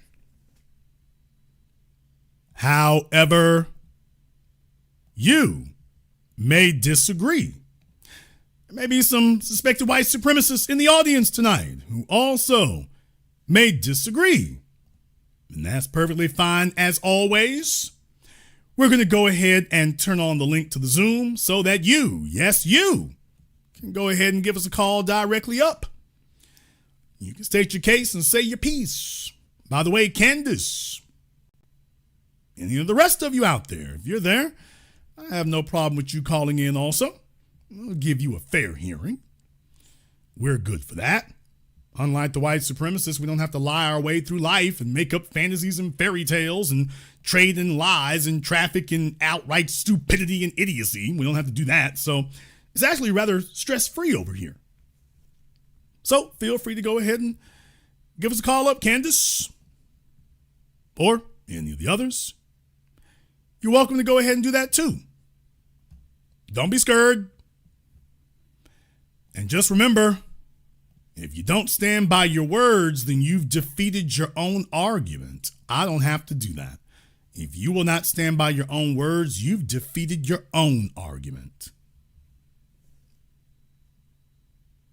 In the meantime, I'd like to thank everyone who has contributed to support tonight's program on PayPal, Super Chat, Venmo. Shout out here to my man, Mr. Richburg. Thank you very much for your support tonight. We appreciate that. Shout out here to Mr. Keenan, to Prince Raw, Erwin Davis, Bobra Alexander, Kid Gravity, Aletha, and everyone else here who's contributed to tonight's program. Willis Adon Edison, thank you very much for your support here. We appreciate that. We're going to go ahead and take a very brief commercial, non-commercial break. That'll give you all time to go ahead and give us a call up on Zoom. Everyone who wants to be a part of that, I've pinned it to the top of the chat room. I got a feeling we got a bit more to discuss here tonight. Let's get to it. This is the Black Channel. Did you know hip-hop is more than just music? It's a movement shaping the places we live, work, and grow. Rap Estate, hip-hop's influence on housing, community, and neighborhood development dives deep into how this powerful culture has become a force for change. From its roots in urban neighborhoods to its global impact, discover how artists like Public Enemy and Jay-Z use lyrical storytelling to spotlight issues like gentrification, economic justice, and affordable housing. This groundbreaking book uncovers the stories, struggles, and solutions inspired by hip-hop, turning beats and rhymes into blueprints for real change. Ready to see how hip-hop is rebuilding communities and empowering lives? Get your copy of Rap Estate today and join the movement. Be the teacher, knowledge on the block. Got the kids learning, minds open like a lock. Books and skills from the east to the west. Bringing education, yeah, we're simply the best. Classes on fire, brains burning with desire.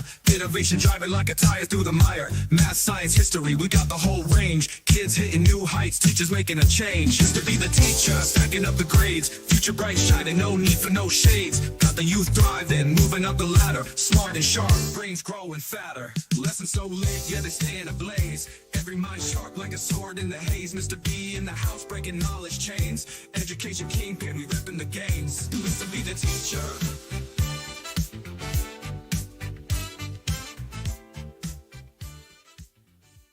The Honey Badger and the Mongoose is a children's story for the family of how a honey badger and mongoose fight an evil alliance of venomous cobra snakes and hyenas that overhauls the balance of the savannah. The Big Five. The honey badger demands reparations. Will the Big Five give the honey badger reparations? Can the evil alliance of cobras and hyenas be stopped? The best new price for the hard and soft cover is at www.thehoneyBadgerandthemongoose.com.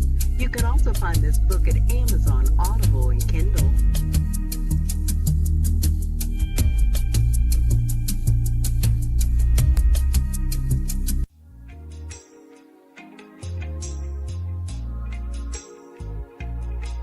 Order yours today to experience all the benefits of Ash Kickin' Body Butter. With skin so smooth and soft, you'll thank us for it. Shop Ash Kickin' online. That's ASHKICKIN.com.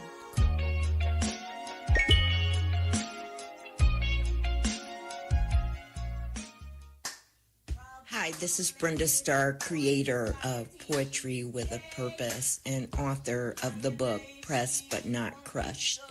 Pressed But Not Crushed is an anthology of political poems that address current and historical issues in American descendants of slave population and African American population.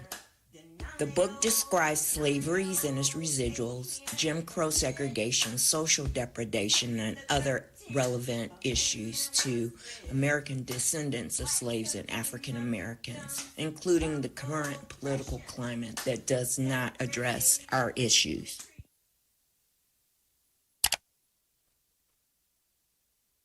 This is the Black Channel. I am your host, your brother, your humble servant, the Black Authority. Very glad to be with you all here this evening. And the link to the Zoom is now pinned at the top of the chat room here tonight. We are discussing, oh man, what happens when you kiss rattlesnakes?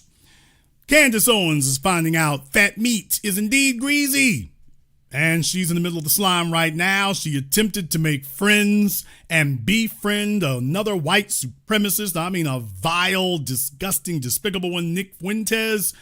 And no sooner than he walked out of the door of her house, he goes attacking her. It goes bad. And to her chagrin, the dominant society picked up on it and said, hey, 2 thumbs up to Nick is what they said about that right there. They were in favor of that. So Candace is out here looking bad. And now, as the news that I've broken here on tonight's program, it ain't over yet. It ain't over yet because her good buddy, Ian Carroll, who was hosting her program during the time that she was on maternity leave here a couple of months ago, Ian Carroll, he's put up a video just a few hours ago where he's taking Nick Fuentes' side against Candace. So this is how he has repaid. This is how he rewards, how he shows his gratitude to Candace, giving him a platform and giving him a stage and boosting his profile. This is how she rewards him. Well, this is how he rewards her for doing that. There is no honor among thieves, just as there is no integrity among white supremacists. This is an all villains gallery. This is an all villains cast. There are no heroes here. There's no one to root for, just an outcome to support. On the best of circumstances, they all wipe each other out. But there is no person to root for here. There's just an outcome that you'd be taking a look at, but there's no one to root for, just an outcome to look for. That's all. We're going to go ahead and jump over here on Zoom. And by the way, if you've been instructed by my mods to call up, that is not just a nice nifty request, that is an order. So if you've been instructed by my mods to call in, this is the time for you to be there. We're going to go ahead and jump back over here on Zoom now, and you all are more than welcome to go ahead and give us a call up tonight and let us know what you think about this. As I told you, the Republicans and the right were going to disintegrate and fall apart. It would break down into open civil war. Here it is. They're going at each other hammer and tong. It is not going to get better. It's only going to get uglier from here. We're only a few months in. Well, 8 months in, and they're already voting each other off the island and slinging each other overboard and stabbing each other in the back. It's only going to get more gruesome. Now we have Jay here on Zoom. Jay, I don't see anybody here. Now don't be scared. Nobody on YouTube is going to see you, but just to make sure we don't have any trolling issues, I just need to make sure you have your camera and your microphone turned on, just so we don't have any trolling issues. The internet's not going to see you, just me, but just to make sure we don't have any trolling issues. Make sure you have some light on in there because we don't see anything. I will give you 2 more seconds to get that straightened out, and then after that, we're going to have to go ahead and go. Okay. Yo, Jason. Okay, Jason. Jay, what's on your mind? Appreciate your broadcast. I was just really trying to understand, like, Candace Owens. She used all her 9 lives. She's a black cat. And she still refuses to, like, you know. So what leg is she standing on? She tried to come to us. We wasn't accepting her. She can't go the other way. So what is she still trying to do? Deep down, bootlicks and coons know their days are numbered. The history of this society and the history of this nation tells you what the inevitable outcome will be. It tells you that. So deep down, they understand their days are numbered. In her case, she figures, well, let me go ahead and play this role, latch myself onto a white man with some paper, and attempt to mitigate the inevitable outcome as much as I can. And so far, that's the best she's been able to do. So, brother, what do you do when you can't go back? She tried it, but it didn't work. Well, what do you do when you can't go backward and you're scared to go forward? All you can really go ahead and do is just ride it on out. That's all you can do, because she can't go backwards and time marches on. So she's made her bid. She's just going to have to ride this thing all the way till the wheels bust off. And that's it. So it's not about winning. For her, it's about making it as far as she can before she loses. Well, I'm saying like DNA and biology. She don't care about her anything. She don't care about the people. Something she's like, okay, I can at least do something. No, Candace Owens is one of these avaricious, self-centered ingrates who is only concerned about herself. She doesn't care about her parents. She doesn't care about the kids. She damn sure doesn't care about us. She's one of these narcissistic, sycophantic individuals who is only concerned about her and what she's going to get and improving her lot in life and stabbing everybody else in the back. So what I'm saying is she got her Negro wake-up call. So she just said, forget all of that. She got her wake-up call and everything. Like you said, the rabbi told her they're not rocking with you. She believes that, no, she believes that was just a temporary aberration. She thinks that was just a temporary aberration and that when the smoke clears and the dust settles, we'll go ahead and smooth this out. And the events of the last 8 months have to her reinforced that she was correct. Instead of her seeing this as a temporary media window of some wackiness, she thinks it's a full 180 and she's now in the driver's seat. The problem with being in the driver's seat is it puts all eyes on you. And in this world, all eyes on you means all arrows and guns and bullseyes targeted on you too. She thinks she's in a driver's seat? Why wouldn't she? She left the Daily Wire and she's now inarguably bigger and more influential than them. So getting fired by them was the best thing that could have happened to her. So of course she's told herself every fallacy that you can imagine that goes along with it. That's kind of luck. That was a little bit of luck. She left a sinking ship. They were not sinking before she left. They weren't sinking. They weren't sinking before she had the falling out with them. They were still viable then. It's just they've snatched defeat from the jaws of victory. Right? Oh, they're certainly in trouble now. It's not good at all. She left before they started sinking. She left a sinking ship. Well, her leaving is the reason that they're sinking. So, all right. If she had stayed, things would probably be a lot better. She got that. Because here's the problem: when you start losing, it becomes a lot easier. It's like having a basketball team that loses its star player. When LeBron leaves, everybody else starts looking for the exits. When Jordan leaves, everybody starts looking for the exits. So that's the way that kind of thing goes. So the real thing was image-wise, that was a big blow to them. And when she left, then it goes Brett Cooper and whatever. It makes it a lot easier for everybody else to leave when the energy is leaving the room. Yeah. Thank you very much for giving us a call tonight. We appreciate that. Yeah, I mean, that's the way it goes, people. Whether it's a band, a movie studio, a sports team, when people feel like they got a winner and they're around winners, it brings energy. When they see star players getting up and leaving, that's the kind of thing that happens there. Let me go ahead and see if we can get Antoine up here. Let's see if we can get Antoine up on Zoom. All right, Antoine, unmute yourself. What's on your mind? Hey, how you doing, Jason? Great broadcast. Yeah, I agree with everything you said, but I want to make a major point here is that the reason why she doesn't know what's going on is, and she said it herself, like, she backs up Caribbean culture, is the fact that she's non-FBA. And what I mean by that is that, because there are some Caribbean and African people that's on code. And what I noticed, because I'm live here in Orlando, we have a lot of Haitians and, you've been around everywhere, so you know how it goes. And what I noticed, the way you got to tell if a Caribbean or African are on code or with the BS is they're close enough friends. So if you see a Caribbean person or an African person, all their close friends are Caribbean and African, and they have no Black American friends at all, and they say slick stuff, but mostly they have no Black American friends, something's up, because that's like me going to Jamaica and I have no Jamaican friends. That's weird. You know what I'm saying? Because if she had a Black American friends, they would have told her already, yo, these people are about to turn on you. Right, You know but what I mean? here's the thing. I mean, she's surrounded by white folk. This isn't something that just happened a year ago. We're talking about over a decade now. So the reason for that is because now she is totally divorced, which is what they demanded. See, when white supremacy have you come over, first order of business, you got to burn all your bridges. You got to cut everybody's throats.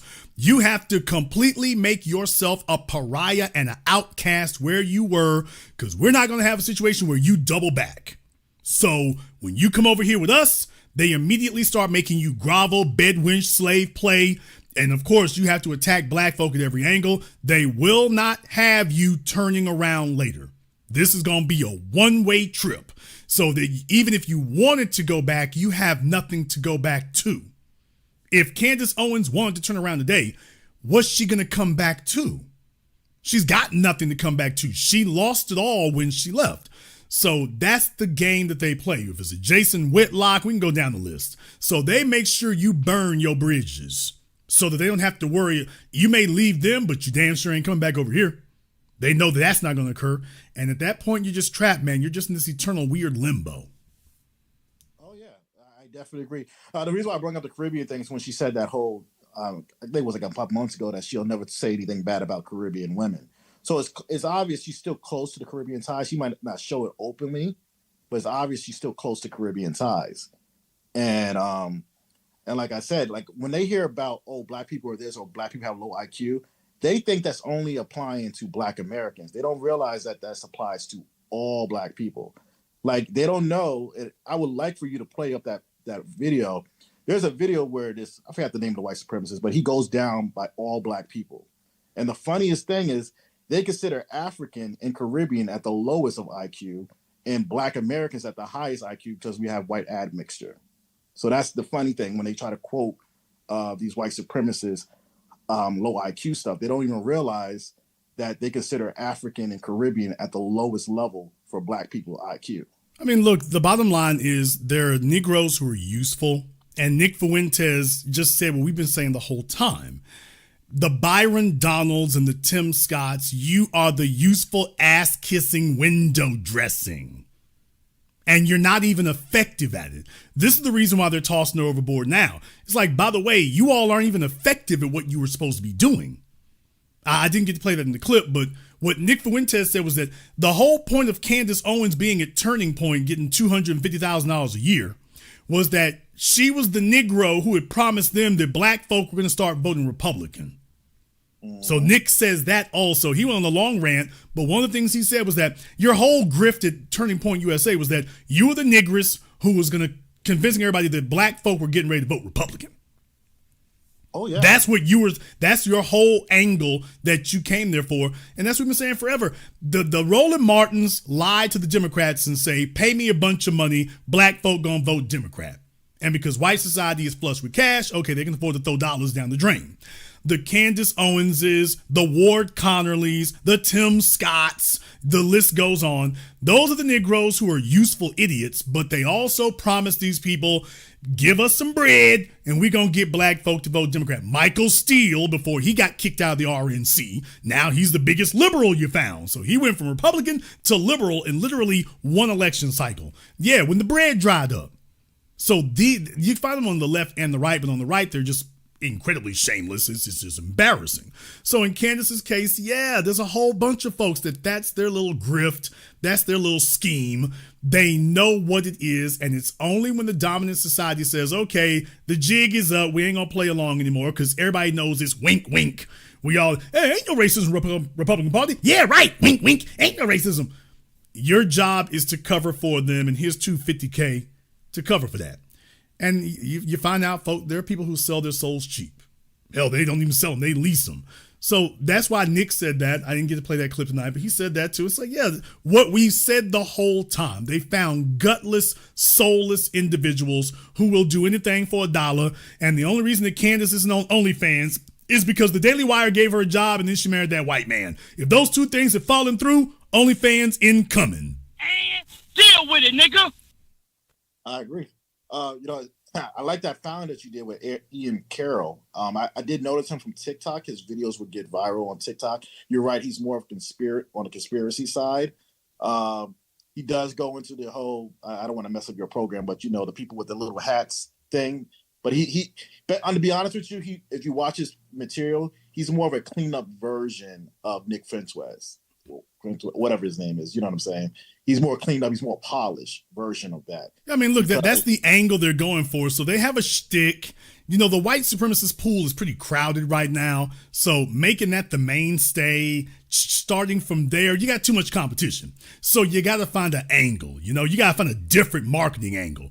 So his whole thing is, we do research, you know, and it's basically if Art Bell was a white supremacist, that is the angle that Ian Carroll is using. So the angle is, we take a look at all these conspiracy theories.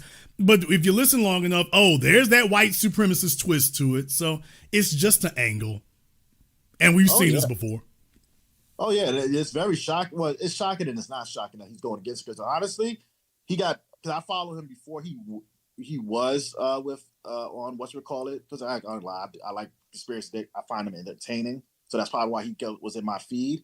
But then I saw he went to Candace, and I started looking at him kind of funny once I saw him start on Candace. But to be honest, he didn't really start really blowing up big until he started getting on with Candace. So it's very interesting to see him turn against her. Because he had been on Joe Rogan's program, I believe. I want to say he's been on Joe Rogan. Well, he was on Candace first, and then that helped ping pong him to other places. So like you got to go further back in Candace Owens like history, and you'll see that he was on there. Well, here's the thing about it though, is that, you know, with I want you all to understand something. In this day and age, so much of this is so easily accessible. The internet is full of wikis. I need y'all to know this. Okay, let me explain to you. You're going to see a bunch of Ian Carroll slop make its way out there and whatnot. We talk about AI slop.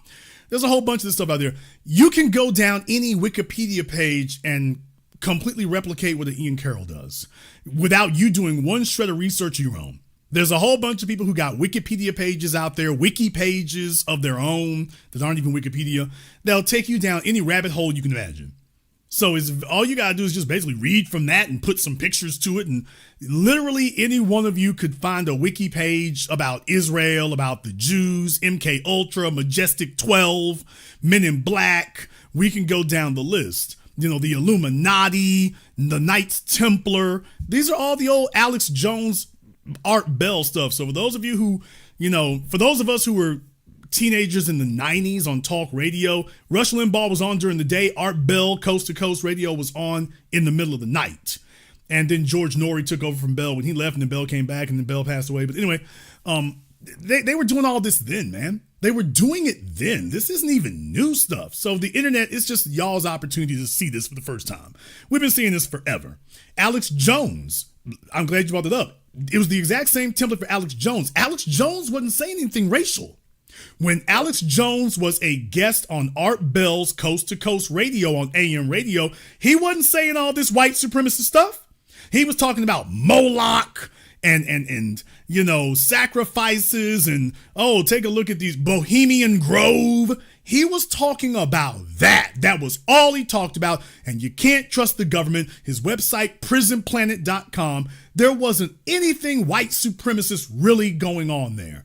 It's only once we get to the internet, Art Bell's dead, Alex is on his own, all of a sudden, after Trayvon Martin in particular, all of a sudden, Mr. Anti-Government and Don't Trust the Government becomes the biggest pro-police, pro-government person on the planet. What do you know? Starts with conspiracy theories because that's entertaining, gets people's attention, but there's a white supremacist undercurrent, and when it's time, he's going to flip that switch. And now the topic of discussion is only white supremacy. And here comes Ian Carroll, the latest in a long line of these individuals who's used this particular tactic. And when you let them run long enough, you know eventually that swerve gonna come. And now here it is. You're right. And, you know, another template is the what they call the red pill. You know, that's why, you know, I know you don't agree with them, but that's why there's a black version of the red pill, because eventually it starts getting racist eventually, you know? So, yeah. Yeah, because their whole goal is to empower white men. The whole bottom line, that so-called red pill, the so-called manosphere, their goal is to empower white men. And it wasn't feasible to just say, we're here for white men. That's not a very good thrust, especially because they rip off. They don't really have any real ideology of their own. Certainly nothing they can count on. I posted on my other page today, by the way, they're still ripping off stuff from me. What? Even today. So they don't have a solid foundation or ideology of their own, but they do have an agenda. No ideology, just an agenda. The agenda is, how do we re-empower white men? Yeah, but like Lee Atwater said, but you can't say it like that. You can't say, hey, welcome to the white red pill movement. You can't say that because nobody's really going to jump on board with that. So you got to lure them in and then swerve them later. You're going to lose a bunch of people, but if you come out and just say it's for white men at the beginning, you don't get anybody. So this is what you got going on. And you're right when you said about the DEI thing. Because it hurts white women the most because they want the white women back at home cooking, and I see it like every time there's like you said with the airplane thing, I saw it too. They were blaming the white women for playing, and it's funny that there are bed wenches out here that think you see them on TikTok. They think white men are just the greatest men of all time. And I'm just like, don't you see their women? Don't you see them throwing their own women underneath the bus? Don't you see their women trying to go after every black pole they can get? Like, every generation you have this regeneration of this idiocy. The Candace Owenses got brought in by what? They tell themselves when they put down you niggers, they're not talking about me. They're talking about the rest of you. And that's okay because I don't like the rest of you either. So that's what the bedwenches and coons and buck dancing ass kissers tell themselves. When the white supremacists say niggers, they're not talking about me. They're talking about all of you. That's what they tell themselves. Until the day them fellas turn on them, and then all of a sudden, it's, Professor Skip Gates. All of a sudden. So they just play dumb. Let's be clear. It's not that Candace doesn't know. She plays dumb, and she wants the dominant society to play dumb along with her, which they will do until she's no longer useful. Then the real thing comes out, and all of a sudden the doors get locked. And we already saw a precursor to this.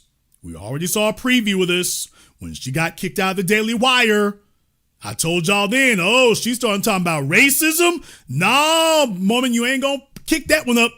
You don't get to say that one.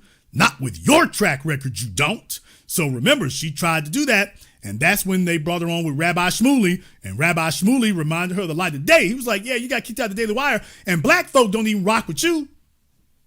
Black people, I'm Jewish. I know black people don't even fool with you. You've made so many enemies, even black folk won't defend you. Yeah, when that was her actual wake-up call.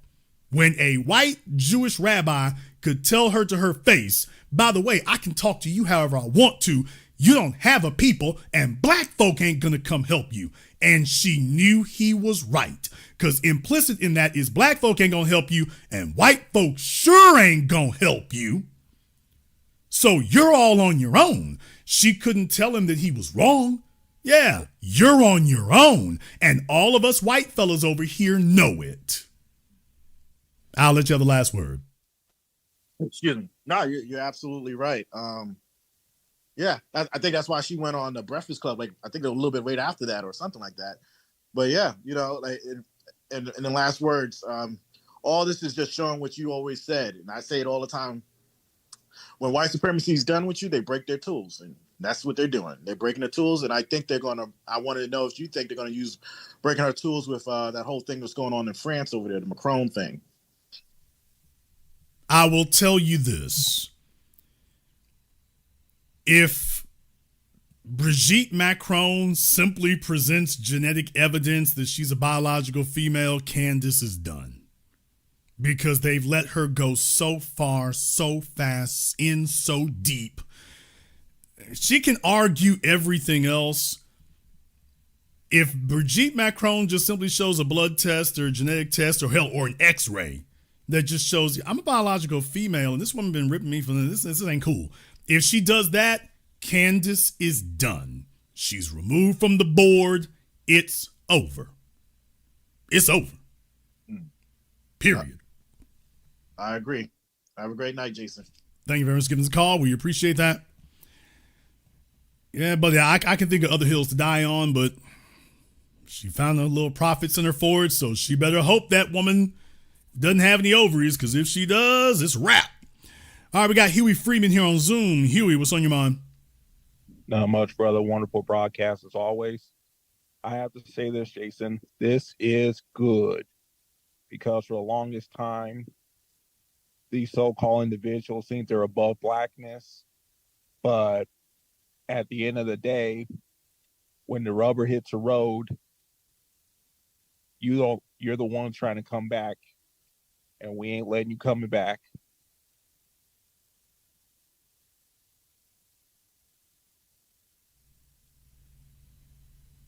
Okay, brother. Well, I can't argue with that. Thank you very much for giving us a call. For anybody who thinks they're going to double back here later, oh no, let me just go ahead and remind you, we're not doing returns. What? We are not taking returns. We're not taking returns. We're not taking throwbacks. We're not doing any of that. We are not doing any of that. We're not going to take your throwbacks, your returns. We're not taking an apology tour. We don't want to have reconciliation. We don't want to have a damn thing. Let me remind you all, because some of y'all, Nick Fuentes was right about, that's not just for conservatives and politics, that's about the internet. Most males are bereft of any female attention whatsoever. So anything that doesn't look like damn me Tarana Burke in the face, fellas will sit up here and be, ooh, she cute, and as if that matters for what the hell they're saying. And Candace Owens has been a beneficiary of that. Embarrassingly so. So you see, Candace Owens started off, she was attacking Trayvon Martin. Remember, she was pushing that Trayvon hoax. What? Remember? Oh no, there was a whole bunch of folk who was doing that. But Candace Owens, remember, was one of those people promoting, quote, the Trayvon hoax. She attacked Trayvon. She attacked Mike Brown. She attacked Freddie Gray. She attacked Eric Garner. If you were black and you got harmed, Candace Owens was there to defend the people harming you. She was already, remember Daniel Holtzclaw? Daniel Holtzclaw, for those of you who forget, was a Asian American police officer who was running around raping black women. Candace Owens was campaigning he got convicted after dozens of women got raped. She was campaigning to get him freed from prison. Nigga, what? Candace Owens has never campaigned to help a single black person who's victimized by the system. According to Candace Owens, you can't be victimized by the system. You're black. You're already guilty. But, Daniel Holtzclaw rapes hella black women, and Candace Owens, after he's convicted, Candace Owens is campaigning to get him released. Remember, she was campaigning for that. What, during the pandemic? After George Floyd, by the way, she was one of the free Derek Chauvin people. What? Remember? Candace Owens has been campaigning for a number of things. Just nothing whenever a black person is harmed. Now, if a black person's harmed, Candace Owens has never lifted a fingernail. But you name a black person who gets hurt by a white person, Candace Owens is first on the spot to defend the assailant. She never saw a white assailant who harmed a black person that she didn't love. And even if they were convicted, she said, oh, travesty of justice. So if you're one of the bootlicking ass clowns who's sitting there in the basement and all you got are mobile video games, and that's as close to a female as you come, and you do, Candace Owens is cute. Okay, what about the stuff she said? I don't agree with everything. Excuse me, once she sits up here and starts defending your wholesale slaughter and abuse, we throw out the baby and the bathwater. Well, I don't agree with everybody on everything. So to the slow and the dull-witted and the sexually repressed, which is what it really is, let's just be clear, Candace Owens' support among a lot of you fellas, you're just sexually repressed. The closest you come to a female is your feed on Instagram. That's the closest you come. And so after that, there's not really anything really popping in real life. So there's Candace Owens. You're very easily impressed and very easily aroused. And she knows that. She knows that if you go into politics, the average female in politics is in her late 40s or 50s. Candace Owens coming in her early 30s, she knew automatically she's got an advantage. She got the edge. Brett Cooper didn't wait till she was in her 40s and 50s. So there's been females who understand this. The Laura Loomers, they understand this. It's a whole bunch of them. They got this. So a lot of these females, they understood that if they can't make it somewhere else, they'll go ahead and do that. If Fox News doesn't give them a job or whatever, then if they're in the political realm, it's a lot easier for them to get shine because the bar is lower. Remember, they were trying to groom pearly things for that. What? Oh, before a little fella named Jason Black came tiptoeing through and told everybody, by the way, let me introduce you all to Pearly Things' new best friend, Nick Fuentes. Remember, they were trying to prep her for that to cross over into politics. Pierce Morgan, looking at you. Looking at you, Pierce Morgan. Your white supremacist credentials kind of scream.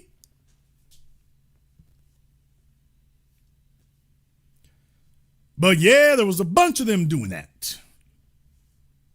And they found a lane, and that lane was open, and they realized the competition wasn't very stiff. It was a bunch of little old ladies over there, and they could be the new hotness because the bar was not very high, and a number of them have made their bones at it. A number of them made their bones at it. Especially if you were black and kissing much ass. Really, it's just Candace and Harris Faulkner. Just if Harris Faulkner is your only competition, the lane's wide open.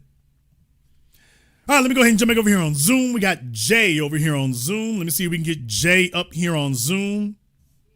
All right, Jay, turn off your speakers. What's on your mind? Yeah, so it's interesting that you're bringing that up because I actually thought that she was done after the Daily Wire, but then she came back and basically became the spokeswoman against Israel and kind of was able to kind of like what she did with black people, except with the Israel lobby. She can say things against Jews in Israel that white people or, traditional white men or whatever don't feel comfortable saying. So she's kind of playing that position. And there doesn't seem to be anybody else kind of doing that directly. So and that's kind of her lane now. So I'm just wondering what you think about that. And if she's just going to continue to be in that lane or because that's kind of where she is now. That's her relevance. Brother, what else she got? There's my whole point. I want folks to understand this is what the end of the damn road looks like. This is it. You married to the game. She's got nowhere else to go. She can't cross over. She's been doing this too long. This has become her identity, not to us, but to the world. And she was testing the waters to see if she could do a double back when things went south of the Daily Wire. She tested the waters and found out the waters are boiling. You can't go back. So she was just hoping against hope that things would turn around. And what happened was Trump got elected. When she left the Daily Wire, the Daily Wire started making self-inflicted wounds. So the problem with the Daily Wire was when they started pushing that Israel's first thing. So they probably would have been okay if they hadn't done that one. But she left, and then the Daily Wire goes 10. Ben Shapiro just totally destroys his credibility and his image, and the Daily Wire's been going downhill ever since very, very quickly. Because they went on this Israel first kick, and it's just like, yeah, but we're not a bunch of little old baby boomers from the, Billy Graham era. They haven't updated their files. This all worked with Ronald Reagan in the Billy Graham era.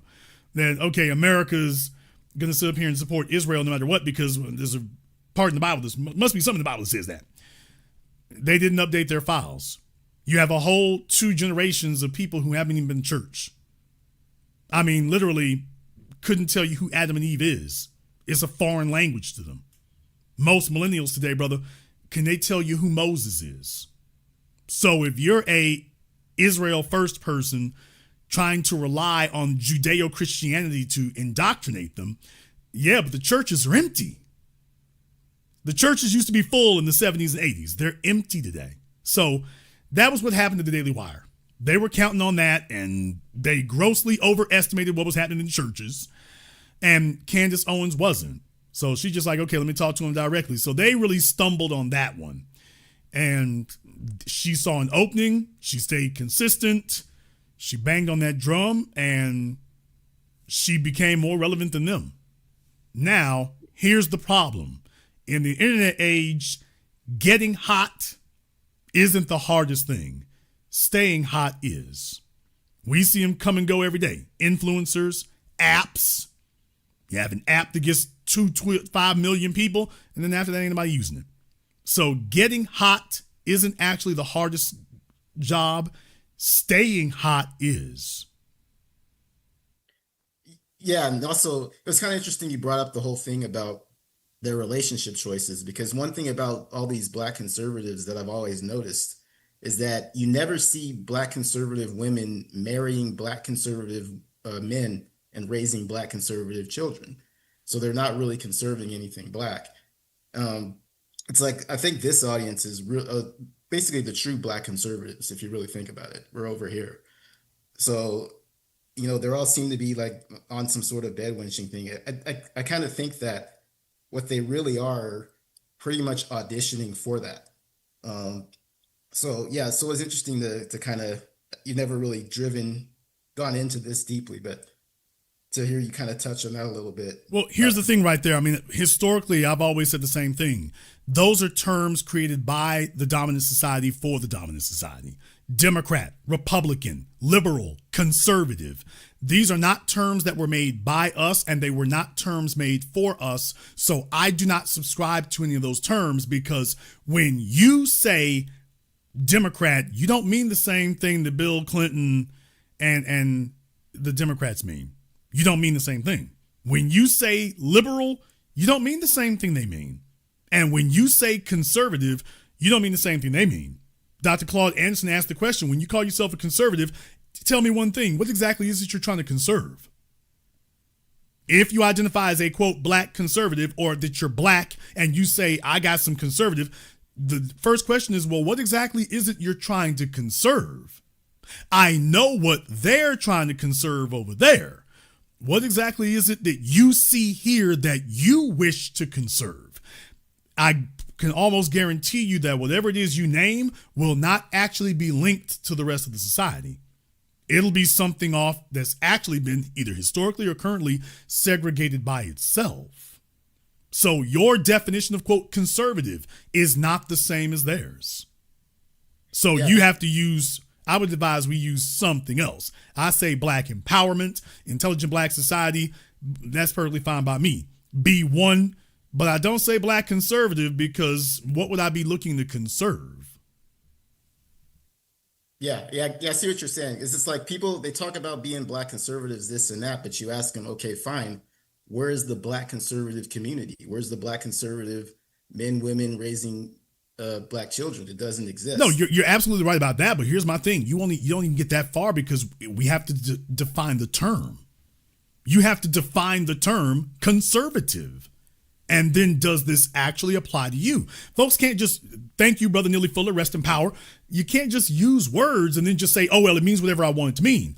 No, not if you're using it in commerce with other people. So if you're going to use this term with other people, we have to have a common frame of reference. Now, we all know what a chair is, and we all know what a tree is, and we all mean the same thing when we say those things. We have a common frame of reference. But when you say conservative or Republican or even American, wait a minute. We need to have a talk right quick to determine what is our frame of reference. What do you mean when you say American? Who are the Americans? And then we'll determine if we mean the same thing. Remember when I sat down and spoke to Richard Spencer, I got him to talking about being a Southerner. He was talking about the South and whatnot, and I was telling him when he was talking about the Confederate flag, and I said, you say it's not racist, part of Southern heritage. You all know where that's going here. I showed you it'll destroy anybody if you just use the question, people. I told him, great. What should I said, I was born and raised in Louisiana. What should I be proud of when I look, what part of my Southern heritage does the Confederate flag represent? And even Richard Spencer, dead stopped in his tracks, slammed into a brick wall, and it's like, well, you know, you're black. And I'm like, yes, I'm also a Southerner.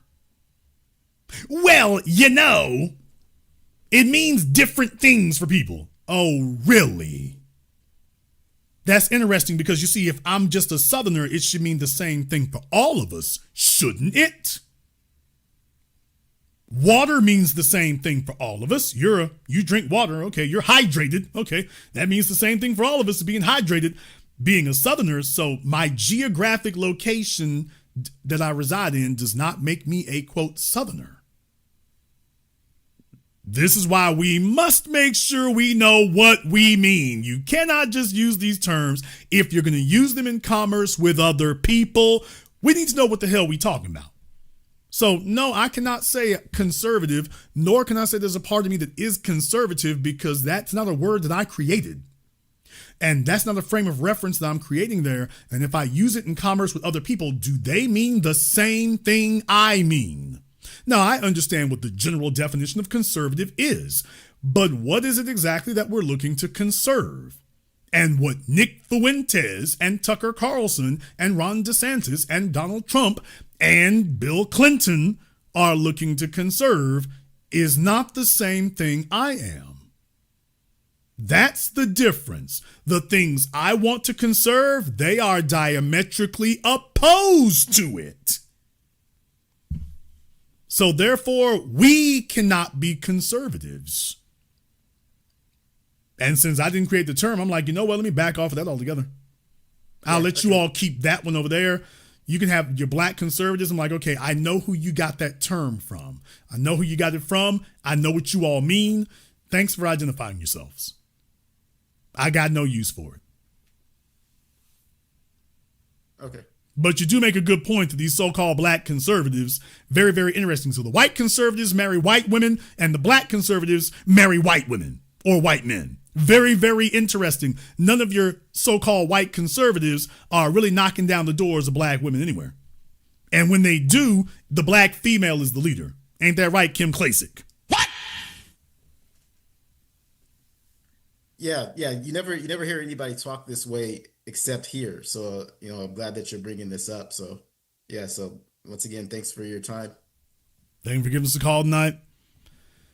Giving you all the definitive analysis of the 720 degrees of analysis you'll receive absolutely nowhere else. Yes, when you think about it for a few moments, when you do have a black female conservative with a white man, nobody knows who he is. She's the most prominent person. When you have a black female conservative with a white man, she's the most prominent person. Mia Love is deceased now. But when she was alive, she was the most prominent person. Not her husband. So that's the way that goes. You don't get to be a black female conservative who marries a power broker. You don't get to do that. Even Candace Owens, she had to marry into the family's money. She didn't get to get a tie coming. You got to really marry into the family's money. And by the way, they were not happy to have her as an addition. They were not very happy to have her as an addition. One more thing. Do you all think that so-called arch Catholic conservative Candace Owens, do you think that she waited until after marriage to have sex with her husband, or do you think she was doing the triple X rated bedwench tricks way before they got there? Damn! I'm just asking. You got this man to turn his whole damn family and whatnot. And they ain't going. What were you doing that got him to do that, Candace? Did you wait till after you all were married, or were you fornicating around the nation before then? And all of a sudden, he wants to get married to it. Asking for a friend if since that Catholicism means so much to you. I'm wondering if you're devout about everything except that part. Yeah, can't do that part right there. We'll keep the other commandments except that one. That one's kind of in the way. Just wondering how far the phony goes. Let me go ahead and jump back over here on Zoom. We got Ralston up here on Zoom. Let's see if we can get Ralston up here. Ralston, we can give you a few moments here to go ahead and join us on Zoom. I think he's trying to get his Zimbabwe broadband going. So Ralston may have stepped away from his phone.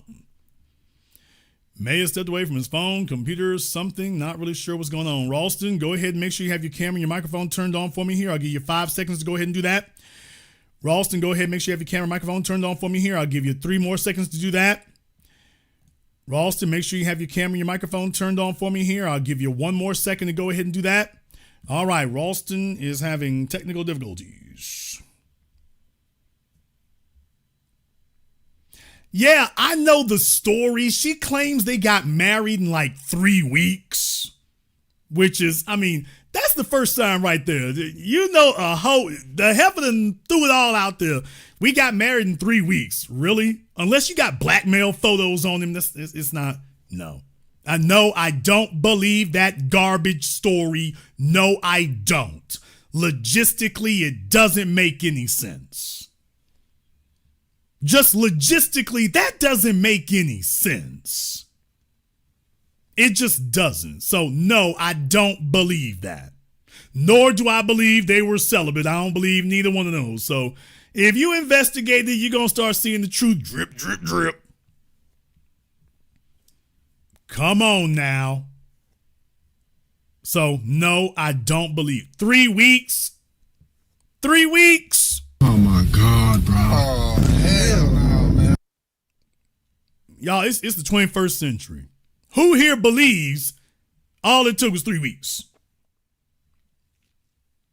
Who here believes that? He was ready to make a lifelong commitment. So you are just so great and fantastic. Either this guy is a super stan or a super moron, one or the other.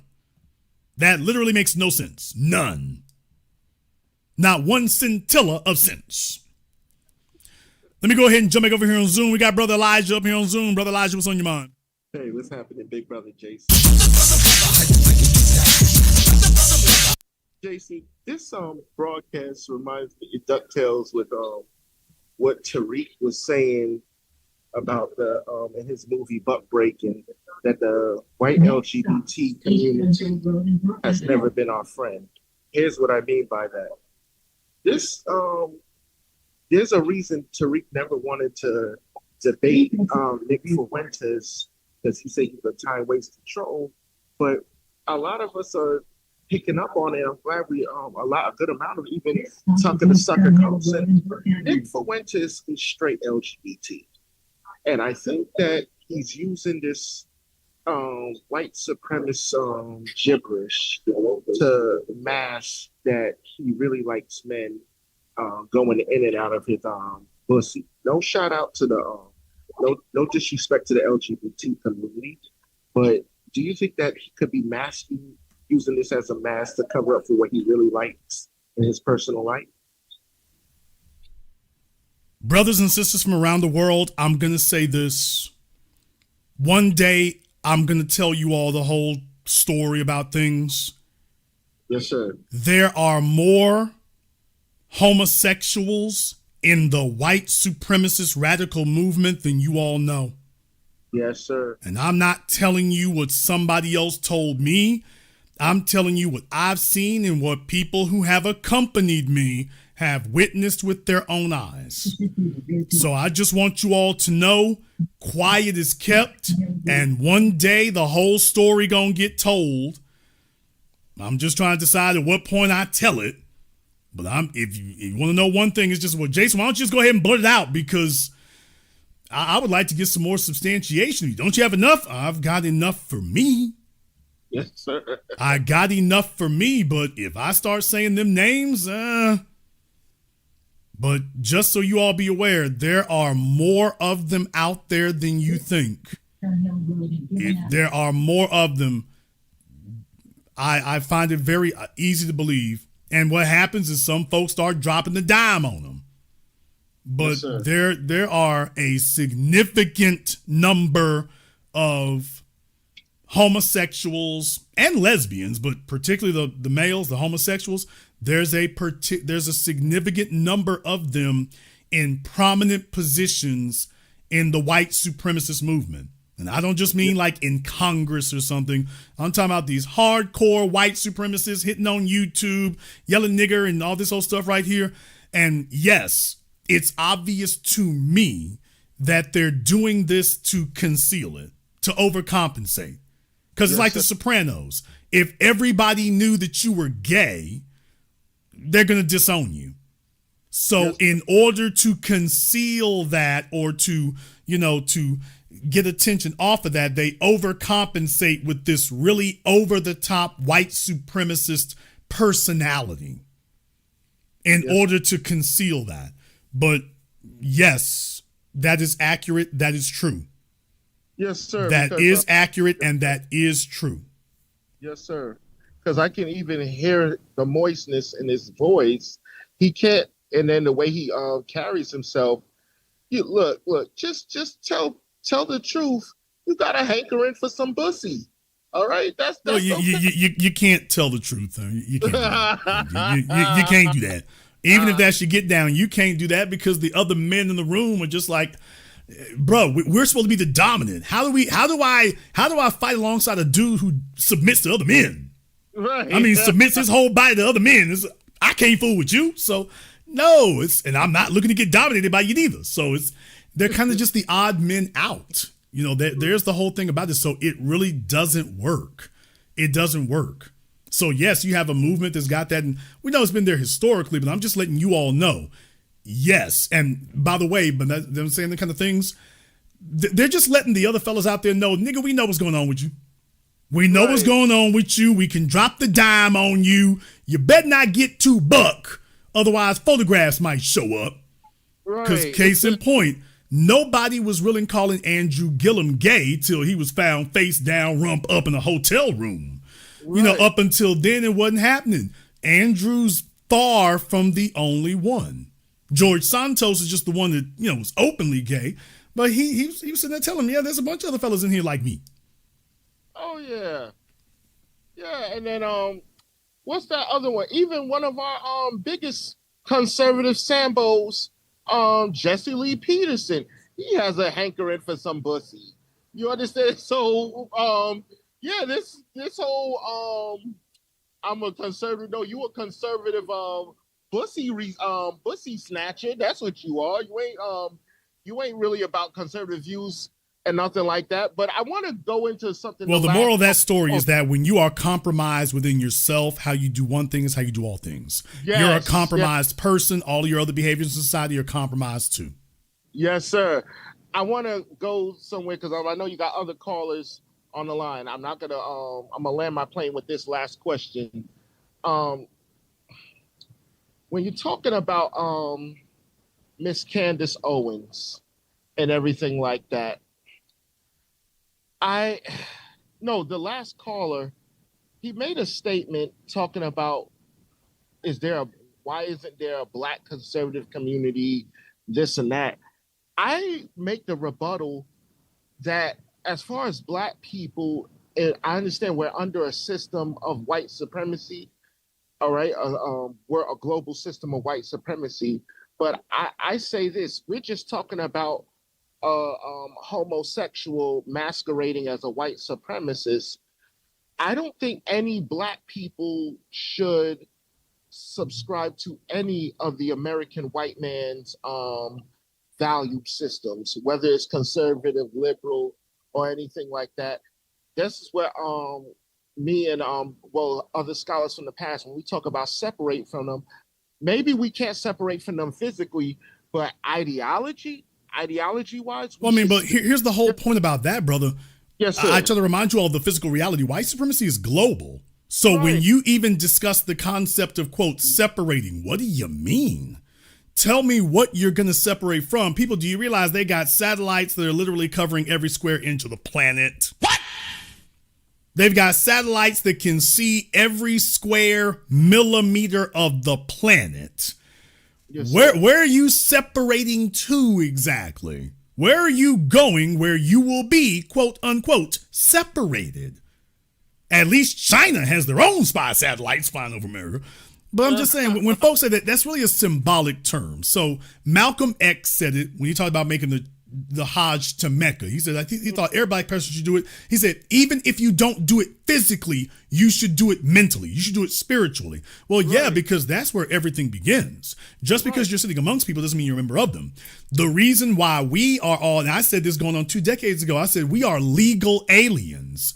The reason for that is because, yes, I was born in North America, and yes, I allegedly have American citizenship, but my Americanness has never been honored.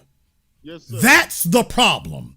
And anything that a white person can do or has the right to do that I don't have equal right to do, you are not honoring it. Now, either we all have the same abilities or none of us do. So you're not going to draft me into conceding to something that you're not honoring. If I show my Americanness card, it needs to get honored like everybody else's. The only game I'm not going to play with you is if you tell me it's not honored, then to hell with all of it. I will not ignore. You're not going to piecemeal me. Either I get the whole thing or I'm throwing the whole thing back in your face. We can have this American conversation when my Americanness is fully honored. Yes, sir. Yes, sir. Hey, I'm gonna get off. Oh, but I want to tell you, big brother, you funny as ever, man. When you're talking about the 10 Commandments and them people not honoring the sex before marriage, brother, I can guarantee you, Candace Owens walked in some money. You know damn well, and everybody in here knows she threw her panties off the first minute they got together. The fact she keeps yelling Catholic, that's your biggest red flag right there. Of all the things she could have done, you yelling Catholic, like they're the most staunchly religious folk in the room. And meanwhile, the pedophile lawsuits are running rampant. Thank you very much. Give us a call tonight. You know, while she's worried about folks and pedophiles, I'm like, about what? You keep yelling Catholic every other word. Ma'am, are you sure you checked your own paperwork? Let me go ahead and jump back over here on Zoom again. We got the iPhone here. Okay, looks like we got Timmy here on Zoom. Timmy, what's on your mind? Yes, good afternoon or evening.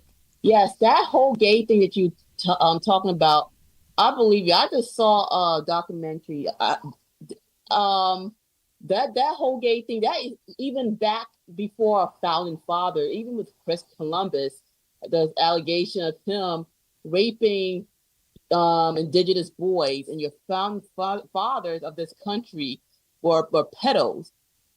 Of a matter of fact, a lot of Israelis psyops are able to blackmail most of our leaders because of that particular situation. And so when you say like you know a lot of things, I believe you, but it's even more than people think it is. Like I would say majority of your leadership, not only in the United States, but in the Western world, the majority of these people are compromised in that particular way. And that's not even something that's recent. That's something that's historically, that's probably why a lot of people are able to get in the type of position and power, because they were compromised to start with. Yeah, I mean, that's the reason why they chose you. They were not elected, they were selected. The machine selects them. They make sure you're compromised to begin with. And then if it ever becomes necessary to pull your chain, they can. So they choose the folk they already have a detonator on. They choose the people they can already diffuse.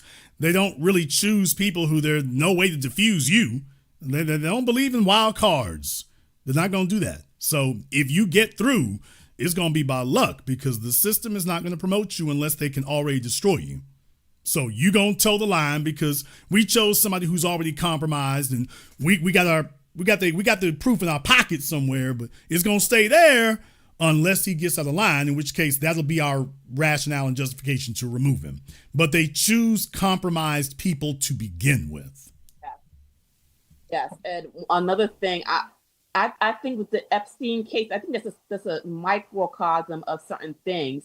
I'm waiting. I wouldn't be surprised if Donald Trump and all of them are compromised, because, oh my gosh, listen.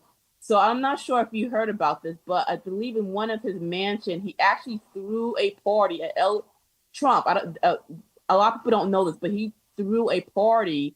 I forgot what mansion it was, a LGBT party all homosexuals. And you don't hear this in mainstream, but like he's talking about like stopping all this nonsense with the trans movement. But he had this sorry, that was an ambulance that passed by. But he had a party with all LBG, transgender, like questionable people who came to this party, and he was celebrating them. And I wonder how these Trumpers would react if they just knew the truth. Like this whole country is. It wouldn't change. It wouldn't change anything because they voted for him for political reasons. So that's more important to them than anything else. Like Kevin O'Leary doesn't give a damn about. O'Leary said, "Who cares about the Epstein files? Give me my tax cut." So that's literally the time that they're on. The issue that would come for Trump is if he knew something, but as long as there's plausible deniability, and what he's doing lately doesn't help with that. The reason why it won't be an issue is that when they have those kind of parties, when they have those kind of get-togethers, there's two things that happen: NDAs and people with something to lose. They don't really do those things with folk with nothing to lose. They do those things with people who got something to lose. So if they hold that kind of event, they want to make sure everybody's in it. They want to make sure everybody's knee deep off in it, because that's how you keep people silent. NDAs might work, but if everybody is equally culpable, that'll keep more people silent than anything else if everybody's in on it. Thank you very much for giving us a call tonight. By the way, they've had these rumors for decades. Oprah Winfrey and her cruises. What? To those of you who don't know, that's been around for decades. They've been talking about this for decades. That Oprah Winfrey and Gayle and the gay boat. That they've been talking about, that's been a rumor for decades. Not years, decades. Oh yeah, and Will and Jada with them. This is way before Will and Jada became internet memes. For those of you who know, y'all remember they've been talking about Will and Jada with Oprah Winfrey and all the wacky stuff for decades now. Not years, decades. Okay, let me tell y'all one more thing. If they showed up on Oprah Winfrey's program twice, allegedly, these people are folks you need to give a double take to and a double look at. I gotta call it for what it is. Jason Patty. What? Okay, I'm not gonna sit up here and say for sure. I'm not gonna say that right there, but I'm not speaking out of school. I'm not introducing this. This has long been standing rumors. If Oprah like you and keep you around like that, it's like, wait a minute. Long list of names. So if you get to hang out with Oprah, it's like she don't really want to hang out with folk who ain't doing what she doing. So everybody got to be a part of that. If you want a ticket on the Love Boat,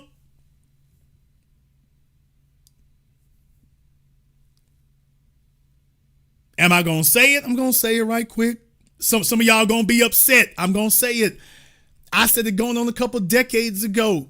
No disrespect, none whatsoever. You thought there was somebody clean in the game?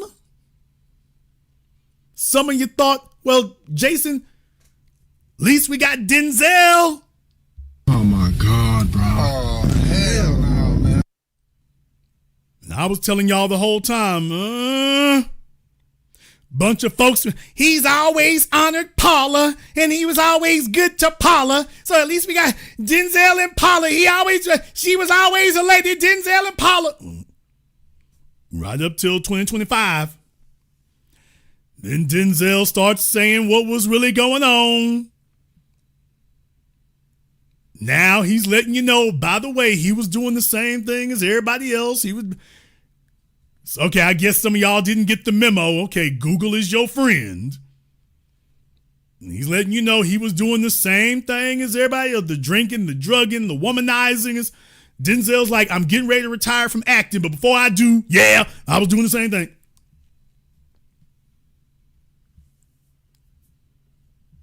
Y'all thought there was somebody clean in that world. Y'all thought there was somebody who was legit and sanitized. No, that's the image you wanted to believe, and that's what they sold to you because they knew you wanted to believe it. Man, ain't nobody clean over there. Dude, stop lying to your damn self. The only person getting lied to is you. Nobody's clean over there. You don't want to know what's on their cell phone. You don't want to know what's happening at their house. You don't want to know what's happening at these places. Why do you think that these resorts are so expensive? Why do you think these resorts, these people go, you found in the Diddy case, these people are going to hotels you don't even really think about or hear about. They got exclusive hotels that you don't think about or hear about and don't hear nothing. I could go down the list. Should I? Oh man, you don't want me to do that? Jason gonna do it one time. Okay, let me go ahead and sprinkle y'all a little bit. I'm speaking out of turn. Y'all want me to sprinkle y'all with a little bit of the business? Would you like me to sprinkle you with a little bit? Oh no, you don't have to go overseas. I'm talking about right here in America. You want me to sprinkle you a little bit? See, some of my folks who live in major American cities, they know it's people like me. I like high-rise hotels. I like big, tall, high-rise hotels. That's not where your celebrities like to stay, people. Your celebrities like to stay at boutique hotels.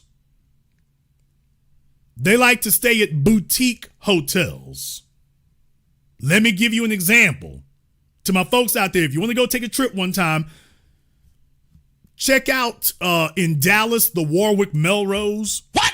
Damn. Is Jason sitting here saying names? Look, the rest of these folk are fake about this. I can be totally real. I can name names. You can go look at it for yourself. There are places that these folks go, y'all don't go to or whatever. It's not the first place you would think to go to. It's not a high rise. It's not really tall. It's not in the fanciest neighborhoods, but you go up inside of it's like being in an old English castle. So to my folks in Dallas, if y'all ever go through Dallas sometime, do yourself a favor. Jason, are you going to go all the way with it? Let me go all the way with it. Top floor, 6th floor, Warwick Melrose. Oh, man. Get off the elevator, make 2 lefts. Jason, what you? Man, look here. Don't ask. Get off the elevator, make 2 lefts. Well, there are folks in Dallas who never heard of the Warwick Melrose. I got folks in Dallas who this is the first time they ever heard that name. Get off the elevator, 6th floor, make 2 lefts.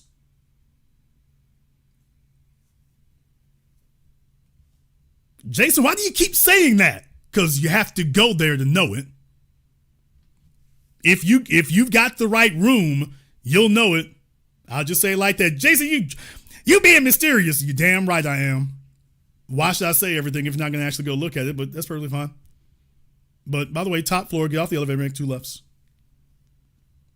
Hell, but you won't have to make it that far. When you walk in the lobby, you'll see exactly what I mean. When you walk in the lobby, you'll see exactly what I mean. To my folks in Los Angeles, Casa Del Mar. What? Damn. Oh, man, I ain't supposed to say all that. To my folks in the chat room, Casa Del Mar.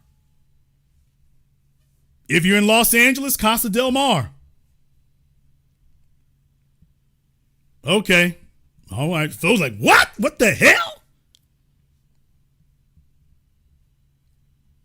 See, they don't, some of your celebrities, they'll go to, high-rise hotels. I like high-rises, but by the way, these people like boutiques. They like boutiques because you see, boutique hotels are built differently. Boutique hotels are built basically on a castle model or a housing model. So you have more discretion there.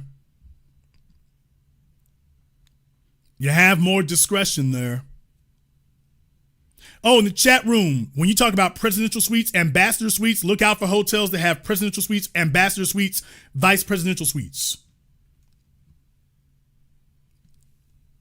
Am I going to say it? I'm going to say it. Y'all know I talk about the W Hotel in Atlanta. I hate to put them on Front Street, but by the way, there's a reason for that. Vice presidential suite. What? Oh, hell. Jason, you're flipping the dime. You're dropping the dime. Okay. Jason's dropping the dime. All right. I'm upsetting some folks tonight here. All right, fine. W Hotel, downtown Atlanta, vice presidential suite. Get in where you fit in. Get in where you fit in. Jason, get in where you fit in. You'll know when you get there. Get in when you fit in. Oh man, they ain't ready for that. Mandarin Oriental. What? Damn. What? Damn. Oh, Mandarin Oriental. Any of them, by the way, any of them. New York, Atlanta, whatever. Any of them, any of the Mandarin Orientals, any of them. Yeah, there's a reason why these places were on Diddy's hit list. There's a reason that they were there. I'm not telling you what somebody else told me. I've been to all these places. I'm like, yeah, all right. But I want you to know, for you celebrities and stuff, they actually, I'm a big high-rise person, but they actually like boutique hotels. And it's not about them being, quote, expensive. It's that they're expensive, but they don't appeal to most people. Most people want to have a view. Most people want to be in the middle of something flying fancy. Most people, it's not like that. For most folks, it's not like. For celebrities, a lot of them, they prefer boutique. It makes them feel at home. It's more like an apartment, and they do it for a reason.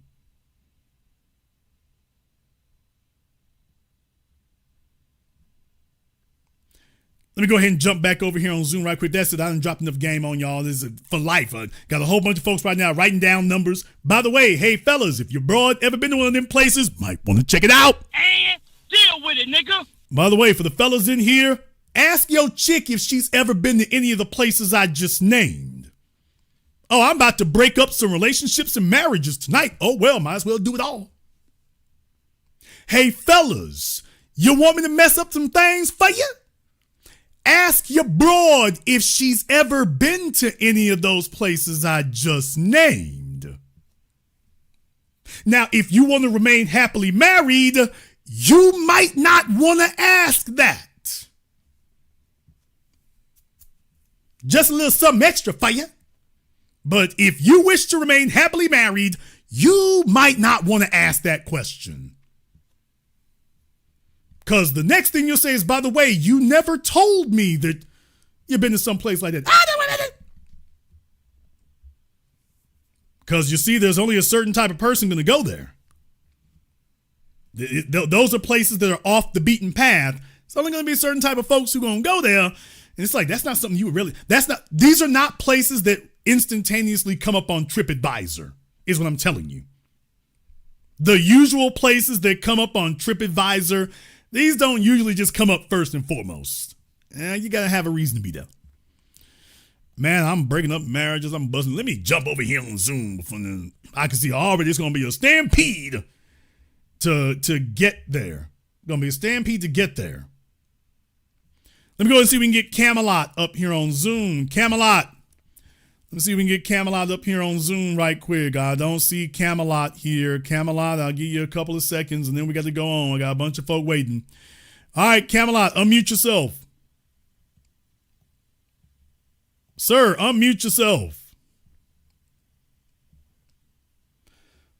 He done waited all this damn time. I'm sitting up here. I'm talking about reading from the black book. All right, brother, you got your Rick Ross sprayed beard on. What's on your mind? Yeah, I was just saying that all these people who bet against us, they're gonna get that nigga wake up call. They're gonna get it. But I'm gonna say one thing to that young man that said something about separation. I believe he has the right idea. And when you mention that where we're gonna go, that sounds like somebody who's running. See, separation and running is two different things.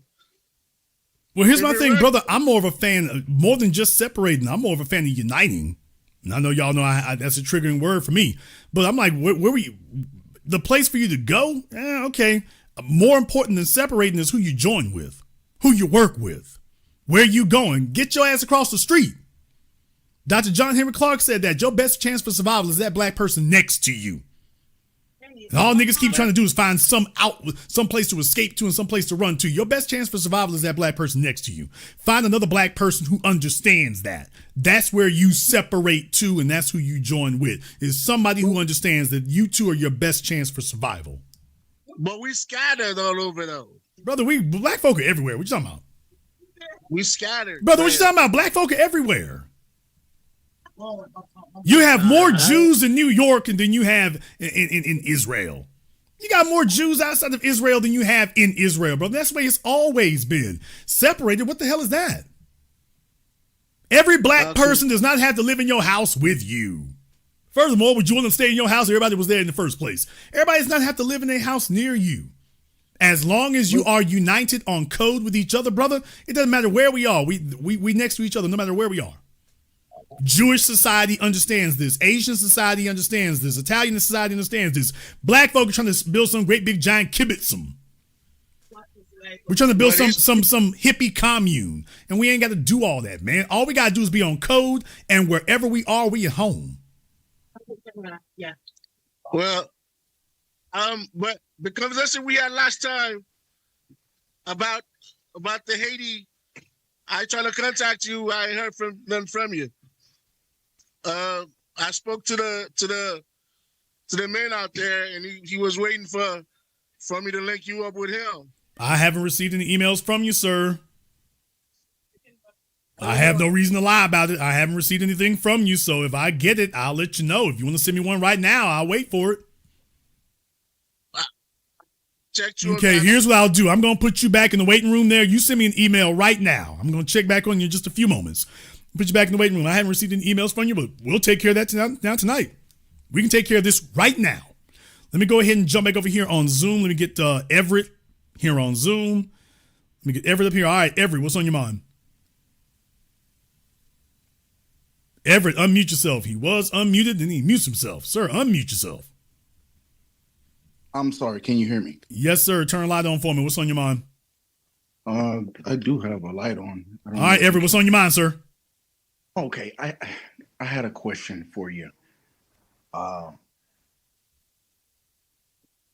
the topic of Candace Owens, it's very personal to me, and I wanted to talk to you about it. I'm sorry, it's a little overwhelming. My father is the one who's taught me everything I know about Blackness, about my identity and what we've gone through. And now he's saying things to me like Candace Owens has a point. Candace Owens saying that Juneteenth is not necessary. There's some kind of meaning behind that. And brother, before we go any further, where's your pappy from originally? My parents are from, well, my father's from California. His family's from Louisiana. All of my family's from here. Okay, brother, because you got an accent there, so. Everybody says that. Okay. And I don't everybody might have a point. And plus the particular hairstyle you got going on there, brother, that kind of dreading you got going on, that's not Louisiana dreading you got going on there. So, well, my family's from Louisiana. They all moved to California. Okay, brother, because you got that's not even Bob Marley we got going on right there on your head. So I'm just saying, between that and the accent. Okay, brother, are you sure you just don't want to claim the clique? Are you sure you don't want to come on out the closet and just... Okay, no, what he say? He gonna ride out, y'all. We from Louisiana, y'all. Okay. What I'm seeing on my screen does not I'm lifelong Louisiana, and that does not necessarily strike me that way. And also in California, that's not California either. So I'm gonna let the issue go. But I'm just gonna say, by the way, you know, if I turn the camera on, which I'm not gonna do, I am not gonna turn the camera on. But I'm just saying, if I did, all right, brother, because it's looking like Kodak Black on my screen. No. Oh no! It's looking real Kodak Blackish on my screen right now. So I'm just 100%, 10 toes down. My family's from Louisiana. Okay, brother, go ahead. Yeah, but it just bothers me. I don't know where to put it because everything I know, I don't really watch her, and I do only know her from clips. But what she said in my opinion, even from clips, is irredeemable. And to have this man who's he's listening to he's listening to Charleston White. I don't know what to do. I don't. It's beyond me.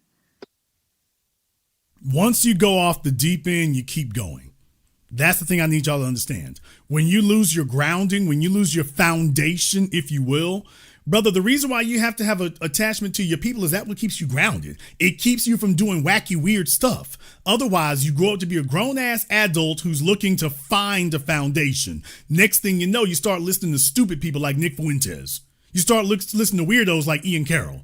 You start looking and grasping at other people when the truth was sitting right there in front of you, but for whatever reason, you don't want to accept that. Now you just wander around looking crazy. That's what happens when you're not grounded as a person. Your identity matters because it prevents you from doing stupid things. And right now, Candace Owens is just out here floating. It's kind of like a hooker who's just going from one bar to another, looking for a husband. And that's not the way it works. So all you really gonna do is get run through, messed over, beat up, ragged out, left on the roadside. A bunch of crazy things are gonna happen to you. That's what happens when you're not grounded. And you're looking for grounding everywhere except the only place you can get grounded. That's the problem. As far as your dad's concerned, like I say, lineage and background notwithstanding, a lot of them old niggas. He say old niggas? I sure did. And deal with it, nigga. Them old niggas, I've told y'all about this for decades. Y'all got to understand, a bunch of them just been waiting to retire.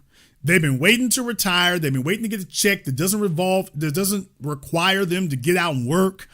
So they can go ahead and let the coon come on out. So as long as they were working and they had to be in the environment, they were actually more racially conscious of racism back then. Soon as the society eases up, because see, once you get a certain age, the police are not as likely to pull you over. That's the first thing. So they start talking about what the young niggas need to be doing, pull your pants up and all this old mess. They start talking like the white supremacists. So once they are no longer eligible to get targeted primarily, victimized by the police, fired from the job, once that pressure gets off of them, then they start talking like the dominant society in a lot of cases, which is why I spent 2 decades saying the words, these old niggas, and telling you all to watch out for that. Because as time goes on, their attitudes begin to shift and change. A bunch of them start turning to Fox News, and the gateway drug is, well, you know, I don't agree. Watch out for these words, people. I told you about this from Candace on tonight's program. Watch out for a nigga that sits up here and says something stupid like, well, I don't agree with everything she say, but okay, which part of Trayvon Martin was a hoax do you agree with? Which part of Eric Garner need to get strangled to death do you agree with? Which part of Daniel Penny is a hero do you agree with? Which part of that? When you got a person who says that right there, after that, there's nothing else we got to talk about. Nothing. We need to stop all the idiocy. You and I have nothing to discuss after you say Daniel Penny's a hero. We have nothing to discuss. There is no issue that's happening within black society that makes me stretch my damn brain out that damn far. We got nothing to talk to after that. As far as I'm concerned, you got nothing more to contribute. If that is something you can consolidate and are able to assimilate in your mind, in your psyche, I can only imagine what else you're susceptible to or is already lurking there. Yeah, we don't need to do anymore. We ain't got nothing else to discuss. Right there. And when you all identify that, I just need you to know, y'all got it in your families. You got it in your friendships. Some of y'all are in bed with it right now. What? Nigga, what? Nigga, what? Some of y'all are in bed with it right now. Oh, hell. Some of y'all are sleeping with the enemy right now. I don't give a damn how they make your toes curl. I don't give a damn what that Vanessa Blue thing is she do. Some of y'all in bed with the enemy right now. When you hear those things, those are warning signs because eventually that ideology and philosophy is going to get used against you. At some point, you're going to be depending on them to be solid. And just remember, that poison pill isn't going to go away. At some point, it is going to get used against you.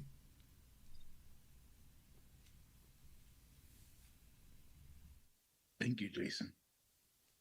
especially y'all, when you got your kin folks and your family and stuff. There's an old saying folks used to have: sometimes you gotta love your kin folk from a distance, because otherwise they start contaminating you.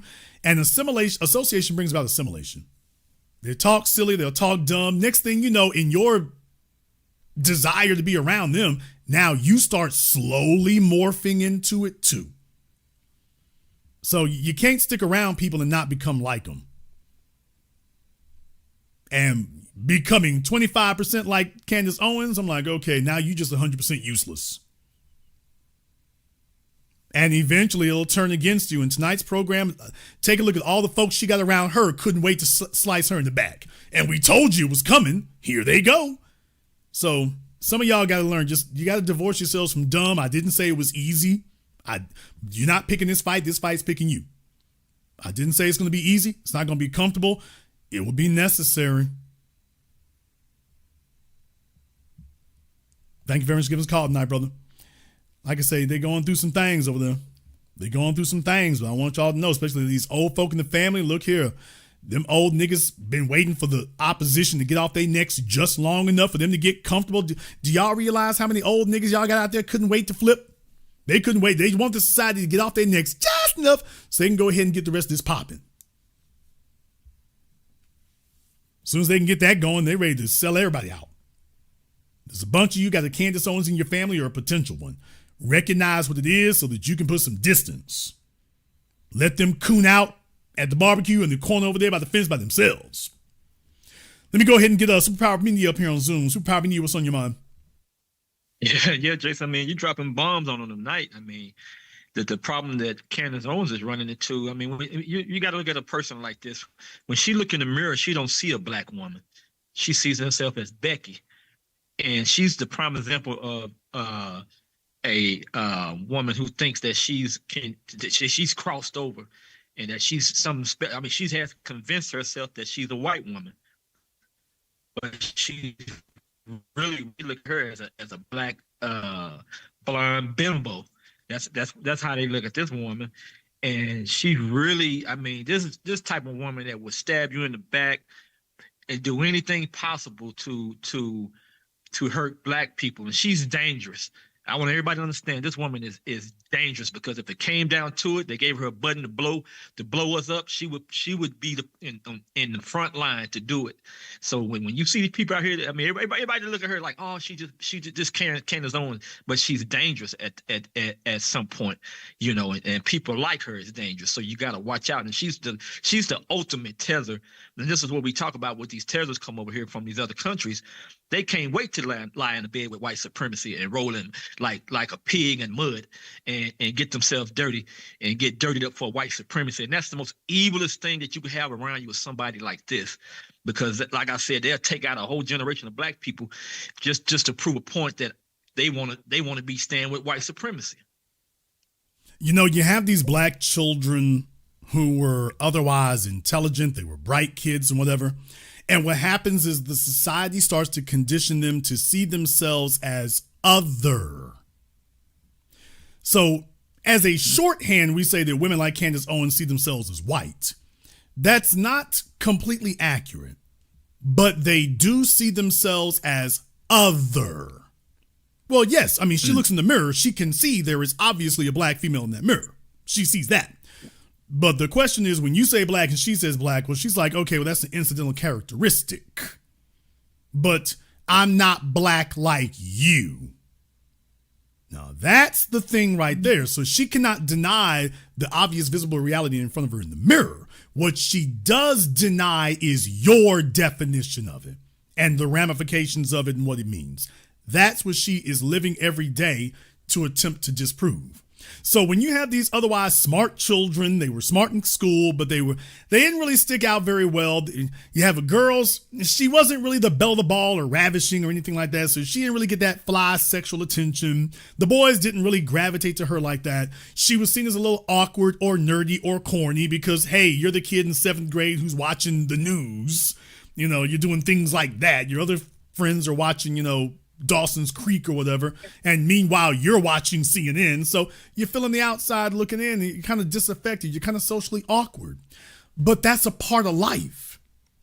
That's not abnormal. That is normal. Okay, but what if that happened to you and it offended you and you can't shake it? Now you've gone through middle school, high school, college, and you're still sitting on that resentment because you didn't accept that as just a part of life. You've accepted that as you've been mortally offended. You've been mortally wronged. And now you've made it your life's work to get even. And so now you're not going out to better yourself for the good of everybody. You're going out to do that to settle this grievance you have in your mind. You just can't act on it because you're not in a position to. And that's why she can file lawsuits for being racially discriminated against. Yeah, but she's really trying to get to a different place. As soon as she got there, she's like, now that I feel I'm viable on my own, I finally made some inroads at turning points. Now I can act on some of that resentment I've been holding. And the folks who, y'all are talking about everything the black folk did for her after she was out of school. She's like, man, damn you niggas. So she may be embarrassed about it and ashamed of it, but the bottom line is the mission was to show y'all that, you know, okay, y'all didn't accept me. Well, now I'm going to sink as many of you as I can. Like Jason Whitlock. Who the hell wanted to hang out with his ass? Who in the hell ever said, you know what, we had a fly weekend with Jason Whitlock around? You can say that with Deion Sanders. You can say that with Michael Irvin. Ain't nobody said, man, you know, what the party really missing is Jason Whitlock. And those words have never been said anywhere. Not in the NFL, NBA, it's professional sports, on the bench, in the parking lot. Nobody ever said the only person missing from the party is Jason Whitlock. And he knows it. And he knows it. So what I'm saying is they're resentful, bruh. They haven't forgotten that. They have not forgotten that, and that's why the dominant society chooses them to put them in positions of quote-unquote relative power, because they know these people are carrying resentments. They know it. Simone Sanders. Yeah, I'm talking about you. Simone Sanders. I've shown you all the pictures of her with the Clintons when she was in high school. Next to Bill Clinton, no Epstein, but next to Bill Clinton in high school. Now she's on MSNBC. She's worked on 2 campaigns. That's not accidental. Yeah, I mean, she was disaffected then. She's kind of a little bit of an oddball then. You're not going to get that raw sexual attention then. Okay, I understand. You guys shake that off. I ain't shaking nothing off. Y'all niggas is ungrateful. And the dominant society has enough infrastructure in place, enough funding to, okay, those are our prime candidates. For the dominant society, that's the prime candidate they want. Someone who looks like you, relatively speaking, and has nothing but venom for you. And next thing you know, you talk about the entertainment industry being full of homosexuals or whatever. There's a reason it's full of coons. That's selective. That is selective. And it's never been accidental. They're floating around out there everywhere. It just used to be they didn't get very much investment. Now they can pick and choose a few of them for investment, but Nick Fuentes is blowing the cover off of what you said before. Your job was to recruit black people and you failed. You were supposed to recruit all these black folk and flip them Republican, and you never actually could do that. So there's no reason for us to keep supporting you because you can't accomplish the simple goal we gave you. Does that sound familiar? I've been telling you that for years about Roland Martin. Yeah, you're not going to get no money because your job is to deliver the black vote, and you've clearly proven you can't do it. So that's the only thing that really scares her. If white society accepts that she cannot deliver black people, it's like, well, why the hell do we keep paying you? Because you promised us that you were going to get black folk to be like you. Jason, what is that? Listen very carefully, people. That you think black, but you vote and respond white supremacists. Candace Owens was supposed to be the Trojan horse that was going to be able to convince all of us to think black, but to respond in the bootlicking coon white supremacist ass-kissing way. That was what she promised them. She had the magic formula and the intellectual chops. Oh, yeah, and the cultural credentials to do. She came out and splattered on day one. She was a pariah on day one. She never catch any traction, so immediately it got proven false. They've been waiting to see if it ever catches traction. Her audience is all white supremacists and white supremacist adjacents. She's never delivered the black populace. She never will. So you can keep paying her. You can keep supporting her, but she's preaching to the choir. She isn't bringing in any new converts. And when they finally accept that, then she's going to. Does anybody remember Ken Hamlin? What? Damn! Ward Connerly? Well, would you like me to go down the list, brother? We got a laundry list of niggas from the 80s and 90s. They were supposed to be the master Negro whisperers who were going to get us all on board. What the hell ever happened? All of Sean Hannity's black friends that he keep bringing around, Leo Terrell, all of them, their whole point of being let in the room was that they were going to deliver us. Herman Cain, they spent decades assuring the white establishment they were going to deliver us. What happened when it was proven that they couldn't? Find them today. I dare you.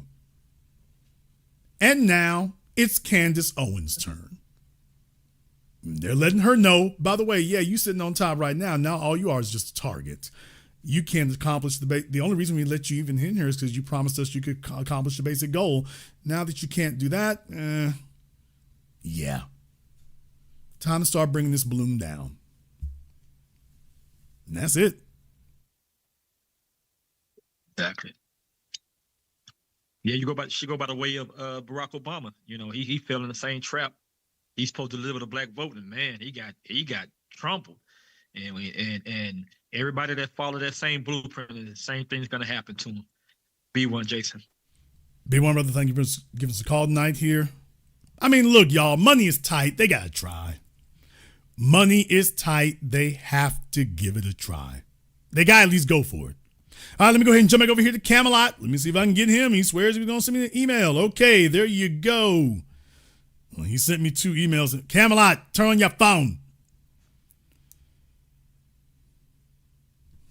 Okay, now he's ducking out here. Nigga, put the spare ribs down.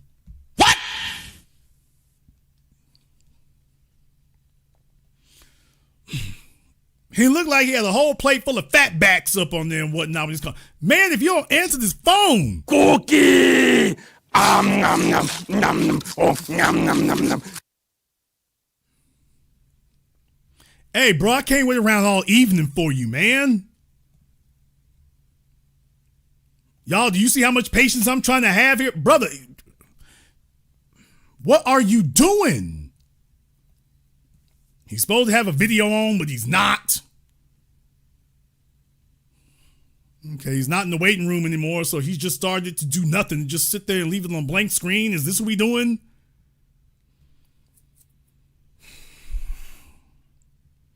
All right, Brock, you're killing my program here. Look, everyone, he sent me the email, so his signal must be janky as hell, so he's on Haitian broadband in the middle of America. What? So, all right, brother, I got your emails. He sent me his emails. I'll go ahead and review those. His hands might be slipping. The barbecue sauce might have the phone slipping around his hands. It might be, he's trying to hurry up and grab it, but y'all know that Sweet Baby Ray's, might be slipping in his hands right now. So he's trying to grip the phone. It's flipping out of his hands. It's falling down the stairs. This nigga built like Mark Henry. What? So he might be chasing the phone down the street right now. It's just, y'all know them Instagram videos when them big fat dudes be falling over and whatnot. He like fall and roll 2 times. He got to catch his equilibrium again, try to stand back up. He was real fast to fall down, but real slow to stand back up. And it was like falling down was. All right, so he hit the ground. It's like, okay, that took like a second and a half. The getting back up. It's like playing Chariots of Fire. Damn! You can sit there and play Chariots of Fire first. It's like, oh, hell, let me roll over. Dun, dun, dun, dun, dun, dun. It's on his stomach. It's okay. Oh, ease them. Get the knees up a little bit. Do that push-up when you're on all fours. Let me try to come on back up. And then there's the big one. Okay, get 1 foot up. Get 1 foot down here. Get this up. Okay, so, but anyway, I got the emails from, we'll see what we can do here. Let me go ahead and take one more call here. I got the Zoom user up here. Take one more call. All right, Zoom user. What's your name, brother? Jason. My name is Dre, brother. All right, everybody is calling me on the Obama phones. All right, what's on your mind, brother? Man, I'm a big fan of y'all's, man. I listen to you all the time.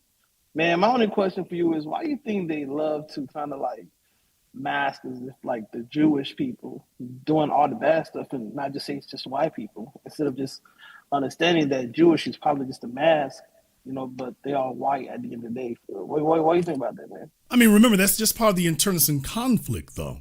So you got white supremacy is an organism that evolves, but you have to understand the methodology and the pathology are the same. So the thing that triggers the white supremacist membrane most is the black presence. That's the thing they've always historically been able to rally around, where we can all, no matter where you are in white society, we can all agree, get them niggas. So that's always been something that's been very useful to use to rally the troops. It gives you something to revolve around. You can also, after you rallied them, you can get them to do a whole bunch of other things while they're rallying. You can convince them to all kinds of other things. That's getting the niggas. Building this skyscraper. This will show the niggas. Build this freeway. This will show the niggas. Build this school. Wow. Do you see how if you can harness that energy, you can get to do a lot of other things in the name of get the niggas. But what if you don't have a sufficient number of niggas around? Now what? So at the same time, now we have to keep that energy rallied. We got other ways of doing it. In other words, white people who are not white enough. What? Okay, well, Jason, that doesn't have the same thing for the Jews because they run everything. Well, certainly Jewish people have put themselves in a position where it makes it harder to victimize them. But please do not forget, the number one people for interracial or interethnic marriaging is Jewish people. What? In case y'all didn't know, Jewish people are the people most likely to marry outside of their race. Not just date, but marry outside of their race. Or outside their ethnicity. That's always been the case. Jewish people are not mostly religious, most of them are secular. So the fellas with the yarmulkes, those are the fundamentalists. Those are the ones they wear them because they're trying to make a statement. Because they know the rest of the society, for the most part, ain't like that. Sex in the City, Sarah Jessica Parker, that's more like it. Right there. That's it. That's the norm. So you've got these forces going against each other. Even in Israel right now, Benjamin Netanyahu, the young people in Israel, are really pushing against that. So that's the reality of what's going on. So when we're not around or we're not the target, then the target becomes, okay, who's not white enough? You're less than white. So then it becomes about going after the white Hispanics, going after the Jews, going after the Greeks, going after the Arabs. You get a little bit closer. You can still do, damn you Italians, damn you Irish. So whatever they can rally around most when it's necessary. But this is the chief thing that they consistently give themselves to rally around. And where Jewish people are concerned, brother, you ain't never heard it be a problem when they're targeting us. When they're targeting us, Jewish society's fine. Jason. So I do like debates as well, and I be race baiting, and they swear up and down. It'd be like it's the Jewish who orchestrated the whole slave trade. You're like, white America, they're so convinced that it's the Jewish, bro, but they never think about. They try to gaslight and deflect from accountability. You know what I'm saying? That's what I feel like they do. Okay, brother, here's the problem here. You can go ahead and put a lot of that very, very quickly there. If Jewish people, there's no doubt that there were Jews, white Jews, because the black Jews didn't do nothing, by the way. But there's plenty of evidence that white Jews participate in all these other things, but it was on white terms. You never saw white people taking Jewish people to task over slavery. So if that was really a Jewish phenomena, where were all the white folk to tell the Jewish folk, hey, that doesn't represent the rest of us? Because remember, Jewish people are a small minority of the population. So if the rest of the society wasn't already with it, why was it there? Why has it consistently been upheld if all the rest of you ain't down with it too? At no point did you sit up here and say, hey, this doesn't represent Anglo-Saxons and Gentiles. This doesn't represent us. Y'all have all been like, yeah, every one of those policies you were behind. So at what point did you fall out with them, or did you have some sort of conflict with them over it? There isn't one. So that's a red herring. They want you to take a look at Jews so that you do not, that they think that's a real slick way, and it's really stupid because it's like, oh, talk about sloppy and dumb. You think that talking about Jewish people is going to take the subject off of white supremacy. You want us to stop talking about white supremacy, so you think you're too slick by half. Oh, if we say Jews, that'll change the subject off of white supremacy. No, it won't. Man, let me say one more question. Why do you think these whites, especially with the young, because I'm a younger fella, man, why do you think they think that they have this whole idea that their race, they're being replaced You know what I'm saying? They don't. Where do you think they get this propaganda from, man? Please understand the issue. The issue is there is no white genocide, and all of them know it because there's nothing in here. There's nothing even remotely genocidal about it. Well, Jason, what is the problem? The problem is not that they are white oppressed, because you cannot be simultaneously privileged and oppressed. Take a look at the numbers of who are the richest people, the folks who get off on drug charges the most, who dodge the court system. They live by their own damn rules. And white people are the only people who have that kind of privilege. So you cannot be simultaneously oppressed and then simultaneously privileged at the same time. You're either oppressed or privileged. There's no part of white society that mimics us. And by that, I mean that when we say what we're oppressed about, there's zero part of white society that looks like that. None. Not a bit. There is no experience that they have in America where they are oppressed. Well, Jason, what's their beef? Their beef is that they are not supreme all the time. The consistency of the supremacy is what has started to waver. So what they're looking at is, we're sitting there telling them, man, y'all run everything. They're like, no, we only run 99.9% of it. What about this 0.5% here? We don't run that. I'm oppressed. I'm discriminated against. Like, this 0.5%. Like, dude, you've got every 0.5%. That's a rounding error. No, my goal is supremacy, not preferential treatment, not majority. The goal is total, complete dominance and supremacy. And whenever the number shows that they are not completely dominant, completely supreme, which also means the requisite of that is to abuse you. If I don't have complete dominance and supremacy, we'll say that we're being oppressed. When they really mean, but wait a minute, I'm not dominant, I'm not supreme. I don't have complete and total control. Well, Jason, man, I'm one of your biggest supporters, brother. You know, B1. I appreciate everything you do, man. You have a good night, brother. Thank you very much for giving us a call tonight. We appreciate that. Yeah, when they bandy around those fraudulent, phony terms, what all they really mean is that, wait a minute, but I'm not supreme. Wait a minute, I'm not supreme. I don't run all of it. I don't have complete dominance. I don't have complete ability to take from you whatever you got. And if I don't have that, see, anything that you get should be a complete and total charity, which means that anything you get is under complete and total control. And once we witness that the data shows us that we do not have complete, total, autocratic control and supremacy, well, now we're going to start moving. Now we got to start moving the machinery and working the levers and starting to rearrange this thing. We don't have total control, dominance, and supremacy.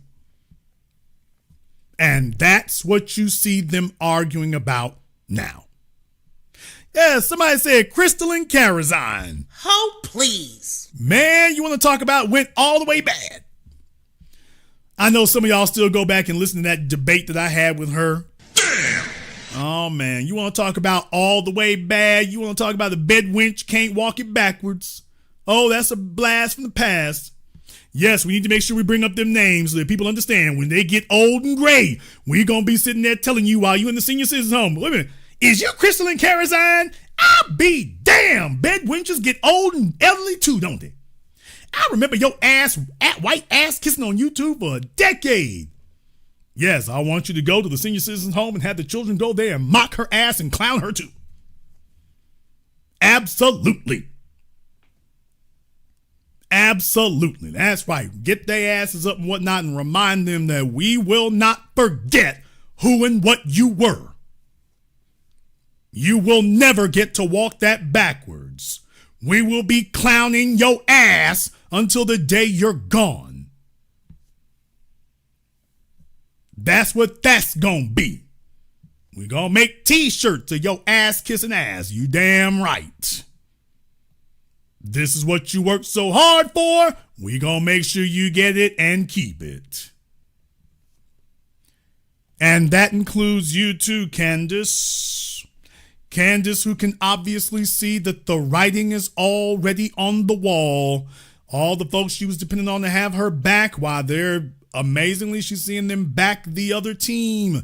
Even some of your boys who you spend all this time boosting.